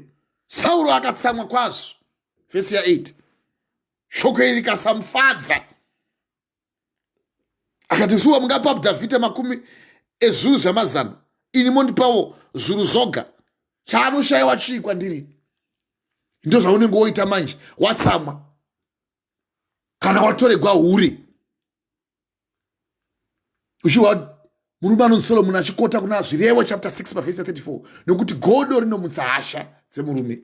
Haanganzwiri tsitsi pazuva rake rekutsamwa, haangavi nehanya nomupiro, haangatendi kunyange chero kamuvigira zvipo zvizhinji. Unonge uchinotora kana mukadzi womunhu uchida kundohura naye nekuti uri manager. Unoti ndiwo unorana kampani kawotora vakadzi vevanhu uchiti wose anofana kupinda pabasa unofana kumubata. Murume wake wouya manje ozvibata kuti watora mukadzi wangu, godo romubata. Ouya manje nepfuti oyo kudhura, wabatwa negodo. Asi iripo ndima inotaura vanoita izvozvo. Zvirevo chapter 6 pavhesi 34. Nokuti godo rinomutsa hasha dzemurume. Haanganzwi tsitsi pamazuva ake, uye pazuva rake rekutsamwa nerekutsiva. Nemhaka yei haangavi nehanya nemuripo, kana haangatendi kunyange ukamuvigira zvipo zvizhinji, haagamuchiri. Asi mwoyo wakagadzikana ndiwo uno upenyu mumuviri, asi godo rinoodza mapfupa. Anenge aodzewa mapfupa. Zvino uyo wanga aodzewa mapfupa akati ushe hwoinda here, godo ndokubata. Mweya wakaipa waakanga apoya ndokuuya, ndokuda kusumudza fupo, kusumudza munondo, pfumo kuti abaye Dhavhidhi. Dhavhidhi akadzvenga kaviri. Sauro akatya Dhavhidhi, kati ungandidzvenga ini, ndauraya vazhinji inini nenyaya yegodo iri. Rangarirai kuti ndo murume uya wokuuraya maGibhonites. Otozogadzirisa rudzi futi Dhavhidhi nenyaya yababa ivava vegoda. Tosaka ndichikupai vhesi kuti mwoyo wako ngaurege kugodora vatadzi, asi utye Jehovha mazuva ako ose, nekuti zviro kwazvo mubayiro wako uripo. Chawakatarirwa hachingaparadzwi. Ndiye akazondokumbirira kururamisa rudzi kuna 2 Samuel chapter 21 pavhesi ya1 kusvika pavhesi ya13. akauraya maGibhonites, auraya futi sungano yakanga yaitwa naMwari pana Joshua. maGibhonites vakanga vari guta guru muimba yaIsraeri. Joshua chapter 10 pavhesi 2. Vakadii Joshua chapter 9 pavhesi 4. Vakafunga mano kuti ngatinde tinoita sungano naJoshua nekuti vakanga auraya, anga adonhedza masvingo eJeriko, atendera 7 times. Nekungotendera chete vakati atinde tinosungano, tingoita sungano. Vakainda vana Hohami vose vakazoda kukonda kuti vauye vazorwisa maGibhonites vaita sungano, vakaurawa nekuda kwesungano yavanga vaita pamberi paMwari nemuranda waMwari. Hino uyu muranda waMwari wanga auya akagadzwa sekuverenga kwataita uchiwa ndima kubva kuna 1 Samuel chapter 16 achigadziwa, asi zvobva akizotanga kudzinganisana nemuranda waMwari. Mwari vakati izvozvo handiregedzi izvozvo, uyo ndakamudawo ndakamuzodzawo, iwo ndakuisa mweya uyo mumwe chete, ndosaka mweya wakaipa ukauya pari semazuva ose. Dhavhidhi akazama kumuridzira mbira so ukaramba. Hino negodo rako iri tichiramba chikuparidzira kudai so, woramba wakaribata godo iri kutongwa zvakunononoka. Vanakomana vanhu vanosimbirira kuita mabasa asakarurama. Ramba zvako, rega kutendeuka, uchakotama ndiwe. Iwe ndiwe uchakotama, ndiwe ucharohwa naMwari. Uye vachakuhwanya soro bhangu iwe nekusara kwakuteerera shoko raMwari. Takuparidzira so wotoshanduka, wotoramba vhangeri. Kunge fanike ndere vamwe rakaparidzirwa vamwe kuti variwe, iro rakaparidzirwa vanhu tose kuti riwe. Mweya wegodo, Sauro naDhavhidhi. Tikaparidza mweya wegodo tikasiya murume anonzi Sauro negodo rake iri rekuda kuuraya muranda waMwari, akazama kwazvo kuda kuti amuraye. Ndima zhinji achitiza so Dhavhidhi akatomira mukati mebako akavanda. 1 Samuel chapter 22 kubva pavhesi 5. Achiramba kwazvo Dhavhidhi anotiza kubako reAdharamu. Naizvozvo Dhavhidhi wakabvapo akatiza kubako reAdharamu. Zvino hama dzake dzose navanhu vose veimba yababa vake vakati vachizwa kuti aburukira kwavo kwaari, vakaziva vakamutambira vakava naye. Zvino muprofita Giga ainzi Gadhi akati kuna Dhavhidhi, usaramba ugere patiri pavanhu vano, asi ibva undogara panyika yavaJudha. Ipapo Dhavhidhi akabva akasvika kudondo reHiti achitiza murume uyu mweya wegodo. Kaenda kuna 1 Samuel chapter 22 pavhesi 13 akamutiza futi the same thing, achitoona kuti ada kumuuraya. Sauro akati kwavari, mandiranganireiko imi nemwanakomana waJese zvamakamupa chingwa nomunondo nokumubvunza kuti iye ndiani muimba yaMwari, mukamupa kuti adle chingwa chechipiriso. Nokuti wakanga aonekwa naDhoagi, wakanga ari mubati waSauro, achidya chingwa cheimba yaMwari, akudla. Iyo yamunoti imimi kana mapinda Holy Communion ndiye angeodla chirayiro nezhara achitiza so Sauro oda kuurawa. Sauro otobvunza kuti mandirangira iyi maranganira nei kuti mundiuraye imi. Wakapire chii uyu mwana uyu chingwa? Zvaakatiza ukamuona nekuti ndakawana Dhoagi akanetsana naAbhiata the priest. Akati ndamuda naAbhiata the priest, akadamu Abhiata the priest, akauya akaurawa naSauro. Unotoita basa rokuchengeta uyu munhu anoda kuti ndimuuraye uyu. 1, ndakapoza ndamuuraya ndikamuti chinda unoita mukuru wevanhu vehondo kuti abve pamberi pangu. 2, akatomboda kupinda mandiri mubako ndikamuvandira ndikatsumaira, mweya wakaipa wakanditsumaisa ndikavata, akacheka nguo yangu.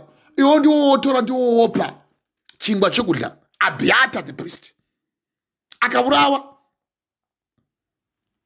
Nokuti Dhoagi akanga amuona akati ndamuona inini mwana waJese wamuri kudzinganisana naye ari muimba maAbhiata the priest. Kadzindai mumutora Abhiata the priest, akauya Abhiata the priest akaurawa naSauro. 1 Samuel chapter 22 kubva vhesi ya 16 kusvika pavhesi ya 23. Rungano kwaAbiata the priest, mwana waAhimeleki, akamuuraya nenyaya yegodo.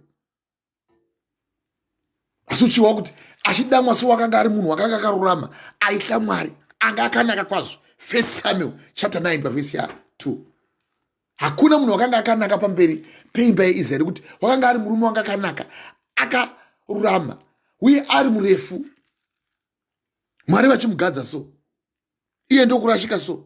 Zvino kwakanga kuine murume muBhenjamini wainzi Kishi, mwanakomana waAbhiri, mwanakomana waZiori, mwanakomana waBhekeroti, mwanakomana waAfa, mwanakomana waBhenjamini, munhu waiva nesimba noumhare. Uyu munhu wakanga ane mwanakomana wake ainzi Sauro, jaya rakanga rakanaka kwazvo. Kwanga kusina mumwe munhu pakati pavo pavana veIsraeri wakanga akamukunda kunaka, kubva kumafudzi ake kusvika kumusoro wake. Wakanga akapfuura vanhu vose pakubereko. Nyasha idzodzo dzitiza so nenyaya yegodo. Kana vari ivavo vakambovhenekerwa, vakaravira shoko rakanaka, vagamuchira mweya mutsvene, vakaravira mashoko enyika inozouya, kana vakatsauka, unonetsa kutendeutsa iwe. Takuparidzira mweya wegodo kudai. Kana watoribata so shoko iri, wotobva watotiza kuti godo handiridi. Tiza. Indikotera kuna 1 Samuel chapter 9 kubva pavhesi ya 1 kusvika pavhesi ya 3. Kunaka kwakaita murume anonzi Sauro ndokushandurwa so nemweya wegodo, nekusateerera Mwari. Nokuti godo rinongouya kana ukasateerera Mwari, nokuti wakanga anziye kuna 1 Samuel chapter 14, ida unouraya maAmalekites. Iye akaramba. Pati hondo dzaakarwa, Sauro wakakunda maAmmonites, maPhilistines, maMoabites nemaAmalekites, asi akatsinda unovaurayiwo nokuti vakaramba kuti vatendere mwana wangu Moses kuti apinde munyika yechipikirwa. Iye ndokutorana nefuma nemaheifa, ng'ombe dzavo dzakakora nemakwai. Zvanga anzi aita anoparadza zvese, akaramba. Godo rikakubata so, unotanga kuchiva. Godo ruchiva ndozoita godo ruchiva so. Nengowata ruchiva so, akachiva, akatora ng'ombe dzose nemakwai, akati nekuti ndachiva izvozvo, ndachiva regai ndichikuchengetedzaimo Gagi mambo waAmalekites. Ndo paakairasa ipapo. Akatonga nyika yeIsraeri 43 years. 3 years ndo dzaakatonga achitya Mwari. The other 40 years ranga wazumbu rakapinda nyoka. Mweya wegodo kana wakubata so, noshanduka so, unoita sanike watova tsukuviri kuti unofamba nemukwe uku unofamba nemuzoro. We are unpredictable, hauwisisiki. Mweya wegodo. Ati wavakadzi vachiimba vachiti Sauro wakauraya zviuru zvezana, asi uyu murume uyu watourayira zviuru zvemakumi ezana. Akatsamwa wagweya igogo. Akati munokuzva uyu, noda kukutaridzai kuti ndini Ishe. Akati munondibudza kuti munomuimba uyu. 1 Samuel chapter 18 kubva pavhesi ya 8. Munomuimba uyu kubva pavhesi ya 7. Kutomuimba zvenyu muchikuzva. Saka ini handina basa kaini, ndotoribete kaini. Kandoda kumuuraya mufano. Mweya wakaipa ukamubata fume mangwani. Akasumudza fumo rake so kuti abaye David. Ndinofara kwazvo kuti Mwari vanotiwo pavhesi ya 10. 1 Samuel chapter 18 pavhesi ya 10. Zvino fume mangwana, mweya wakaipa wakanga watumwa naMwari unogara uripo so kana mweya uyoyo kana wakakubata so wegodo. Nokuti nengo wangu ikwapo uri so, Mwari vaona kuti unonetsa kutendeutsa iwe. Unoda godo. Haugone kutenda so nezvawakapuwa so. Tendai nezvaminazvo. Ndakukoterai ndima iri kuna vaHebrew. Hebrew chapter. Ndakukoterai nzima iyo. Hebrew chapter 13 kubva pavhesi ya 5 kusvika pavhesi ya 6.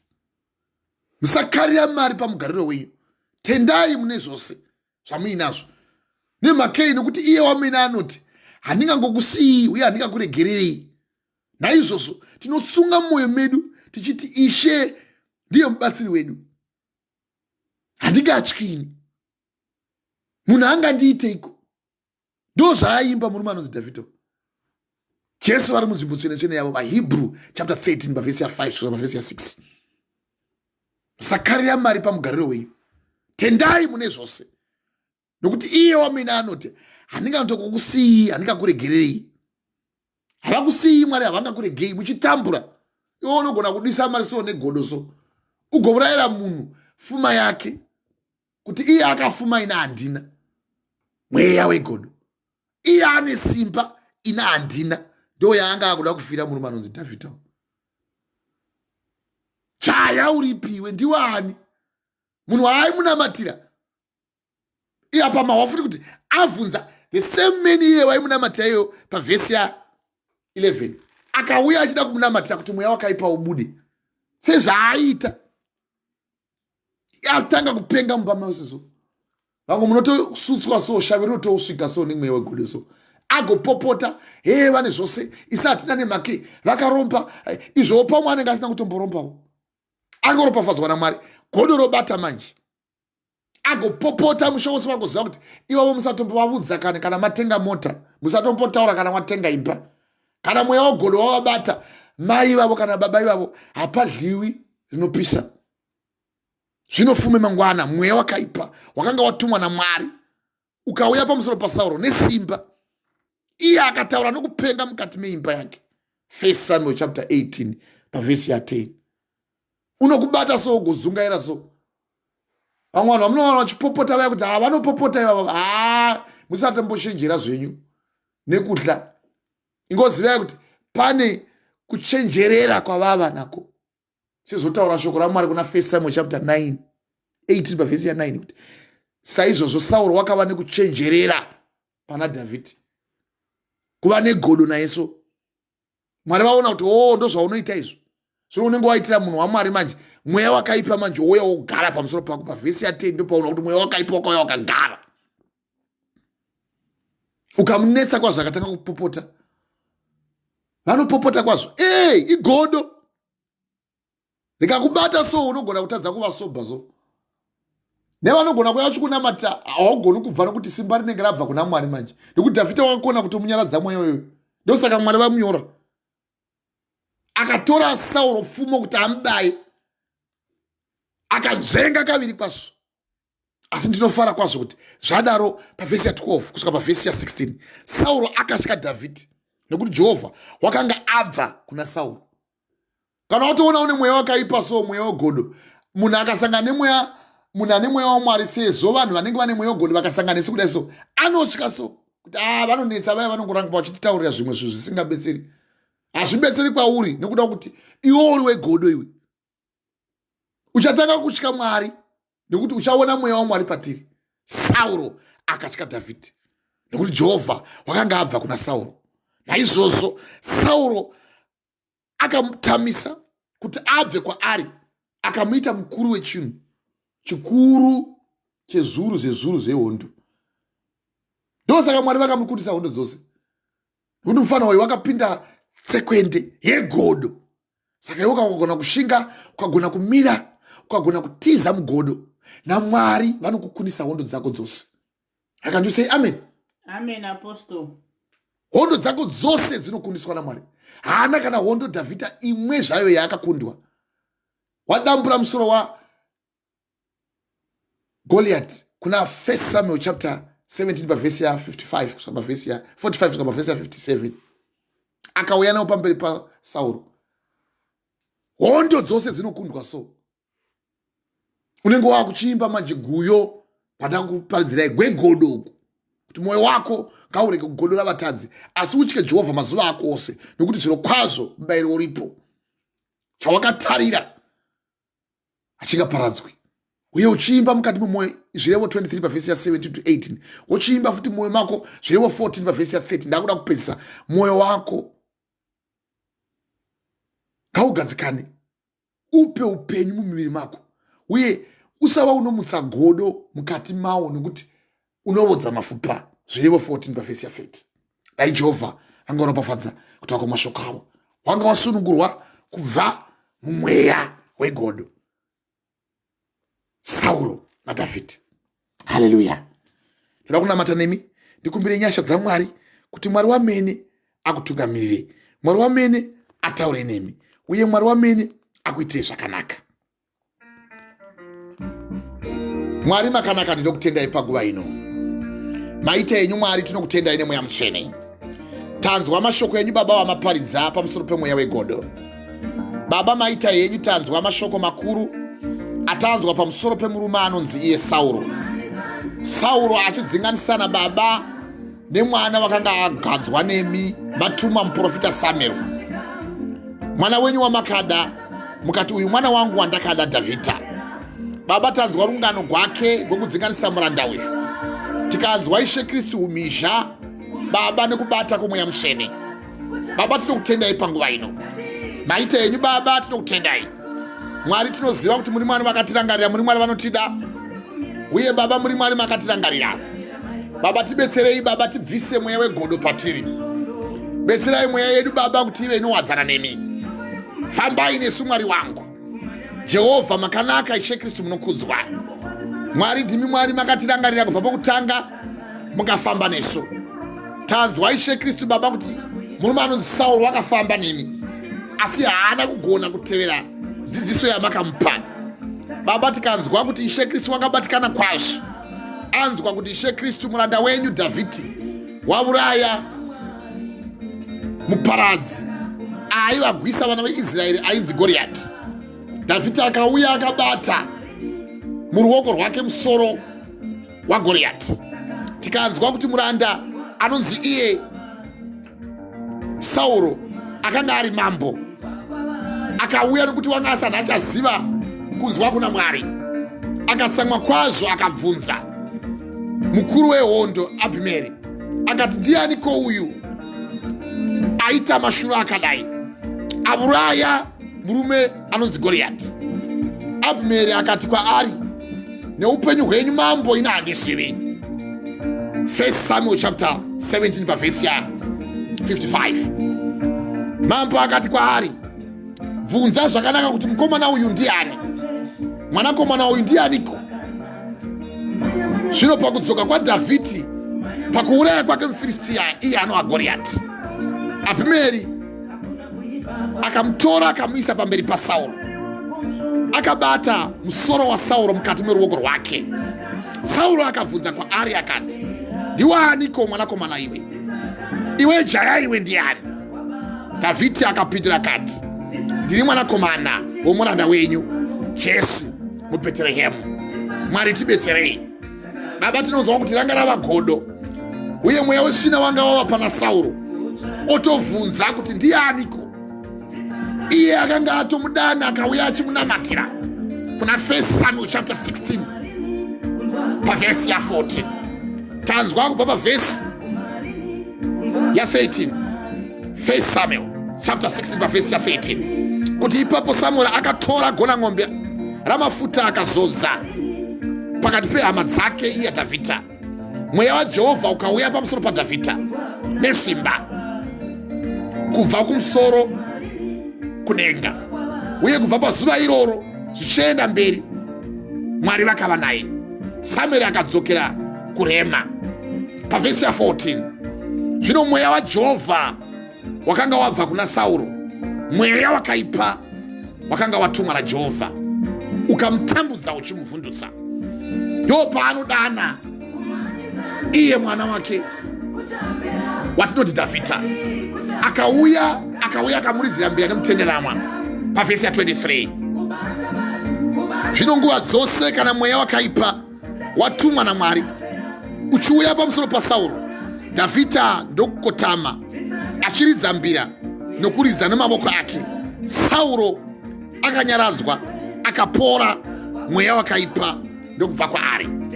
Asi tanzwa rungano rwegodo kuti wakafamba zvino kwazvo, akangamwa mweya uye wakaipa uri paari. Tikanzwa kuti Ishe Kristu baba haana kuziva kuti wakavinga denga iye Sauro, akapanduka kwazvo mweya uya ukaramba uri paari. Ndo patinonzwa kuna 1 Samuel chapter 17 pavhesi 58 kuti Sauro akati kwaari, ndiwaniko mwanakomana iwe? Ndiwaniko iwe jaya? Dhavhidhi akamupindura akati, ndini mwanakomana womuranda wenyu Jese. Baba, kana mweya wegodo watibata tinoshanduka kana matauriro edu. Baba tibetserei. Tinotadza kana kukudza kana varanda venyu, tinotadza kana kukudzana kana paukama. Mwari vainesu. Mwari tinokutendai, muri Mwari vakatida. Baba tinonzwa mashoko enyu akanaka kuti hazvina kushata kuuya mukereke uye kutambira Mwari hakuna kushata, uye kuronga muchechi hakuna kushata, uye kushandira Mwari hakuna kushata, asi kuti tigare tichidana kwamuri. Mwari tibetserei. Tazonzwa rungano rwemurume anonzi Dhavhidha kuti akadzorwa zviro kwazvo nemurume uyu achida kuita mano ekumuraya. Tikaverenga kubva kundima ya 1 Samuel chapter 18 tikanzwa zviro kwazvo kuti madzimai Dhavhidha auraya Goliath. Tanzwa mashoko aya kubva pandima ya 6 1 Samuel chapter 18 kuti zvino vakati vachisvika pakudzoka kwavo Dhavhidha pakuuraya kwake muFiristia, vakadzi vakabuda muguta wose reIsraeri vachiimba vachitamba kufarira kuti muparadzi wavo aparadzwa, vachida kuzosangana namambo Sauro nengoma nemutanderanwa vachifara kwazvo. Vakadzi vakaimba vachibvumirana vakati, iye Sauro wakauraya zviuru zvamazana asi Dhavhidhi akauraya 10 ezviuru zvamazana. Asi nemashoko egodo Sauro akatsamwa kwazvo. Shoko iri rikasamufadza, akati iye zviro kwazvo vakapa Dhavhidhi 10 ezviuru zvamazana asi ini vakandipa zviuru zvoga. Chaanoshayiwa chiko iye Dhavhidhi, zvino chiko chaasina kuzvekweushe. Bhuku yangu yotsanangura pachapter 8 pavhesi ya 8 kuti zvino kubva pazuva iroro namazuva ose Sauro wakaitira godo Dhavhidhi. Baba tibetserei tisava negodo, tisakangama kutsvaga imi Mwari, tifambe nemi Mwari. Baba muticheneso Baba, tikutsvagei nguva nenguva. Baba tinzwe kudzoka kwamuri. Baba tibetserei. Tikanzwa zviro kwazvo pavhesi ya 10 kuti zvinofume mangwana mweya wakaipa wakanga wambotumwa naMwari uya ukauya pamusoro pa Sauro nesimba. Iye akataura nekupenga mukati memba yake. Baba tibetserei. Baba tanzwa kuti shungu dzegodo dzinounza ruvengo kwozounza kuuraya. Tikanzwa kuti Sauro akaposha pfumo rake kuti abaye Dhavhidhi, asi Dhavhidhi akajenga kaviri pamberi pake. 1 Samuel chapter 18 pavhesi 11. Asi tikanzwa simba ramakapa Dhavhidhi kuti Sauro akatya pavhesi ya 12. Sauro akatya Dhavhidhi nokuti Jehovha wakanga abva pana Sauro. Naizvozvo Sauro akamutamisa kubva paari, akamuita mukuru wechiuru, akabuda nokupinda pakati pevanhu. Dhavhidhi akafamba nokungwara pane zvose zvaakaita. Jehovha akava naye. Baba ivai nesu tichiziva kuti muchauya. Tifananidzei Baba nesimba ramakapa Dhavhidhi. Haana kudzorera Baba mweya wegodo zvatadzidziswa Baba kubva kuna Zvirevo chapter 23 pavhesi 17 kusvika pavhesi 18 kuti mwoyo wako ngaurege kugodora vatadzi asi utye Jehovha mazuva ako ose, nokuti zviro kwazvo mubayiro wako uripo. Chawakatarira achingaparadzwi. Mwari taiziva nyasha dzamamapo pana Dhavhidhi, akazova mambo mukamuropafadza. Baba tibetserei tinamate, tibve mukati meshina, mweya wegodo usatibata. Mwari tibatsirei. Tikanzwa kuti Dhavhidhi akafamba nokungwara kwazvo, zvino Sauro wakati achiona kuti anofamba nokungwara kukuru akanyanya kumutya kwazvo. Asi vaIsraeri vose navana vevaJudha vose vakanga vari pana Dhavhidhi vakafara, vakabuda nokupinda pakati pake. Baba tinokutendai, tinokunamatai, tibetserei. Ndavakuda kunamata nevavo vada kupa upenyu hwavo kuna Kristu. Muise maboko enyu pahana dzenyu muchikumbira kuna Mwari kuti Mwari akubetserei. Itii Mwari makanaka. Ndinokutendai Jesu. Maita yenyu Baba neshoko raparidzwa. Baba nanzwa mashoko emweya wegodo pamusoro paSauro naDhavhidhi. Baba ndibetserei. Bvisai mweya wegodo mandiri. Isai mweya mutsvene unogara pagiri. Baba ndinoziva ndanga ndiri mutadzi, ndanga ndichibatwa nemweya wegodo, asi kubva zvino baba isai mweya mutsvene ndoda kukugamuchirai mugare mangeri. Ndonzwa shoko renyu raparidzwa nemuranda wenyu kubva kuna zvakazarurwa chapter 3 kubva pavhesi ya 16 kuti zviro kwazvo ndiri Mwari vanokudai uye muchitida baba munoda kuti baba musatisvisvina mukati memuviri wedu, mukati memuromo wedu wenyu baba muchitikandira pasi. Saka zviro kwazvo tinofanira kushingaira kuti tendeuke kuzvivi zvedu. Tibetserei baba tidzoke kwamuri, tibetserei baba timire pamuri, tibetserei baba kuti tizive kuti Jesu muchadzoka.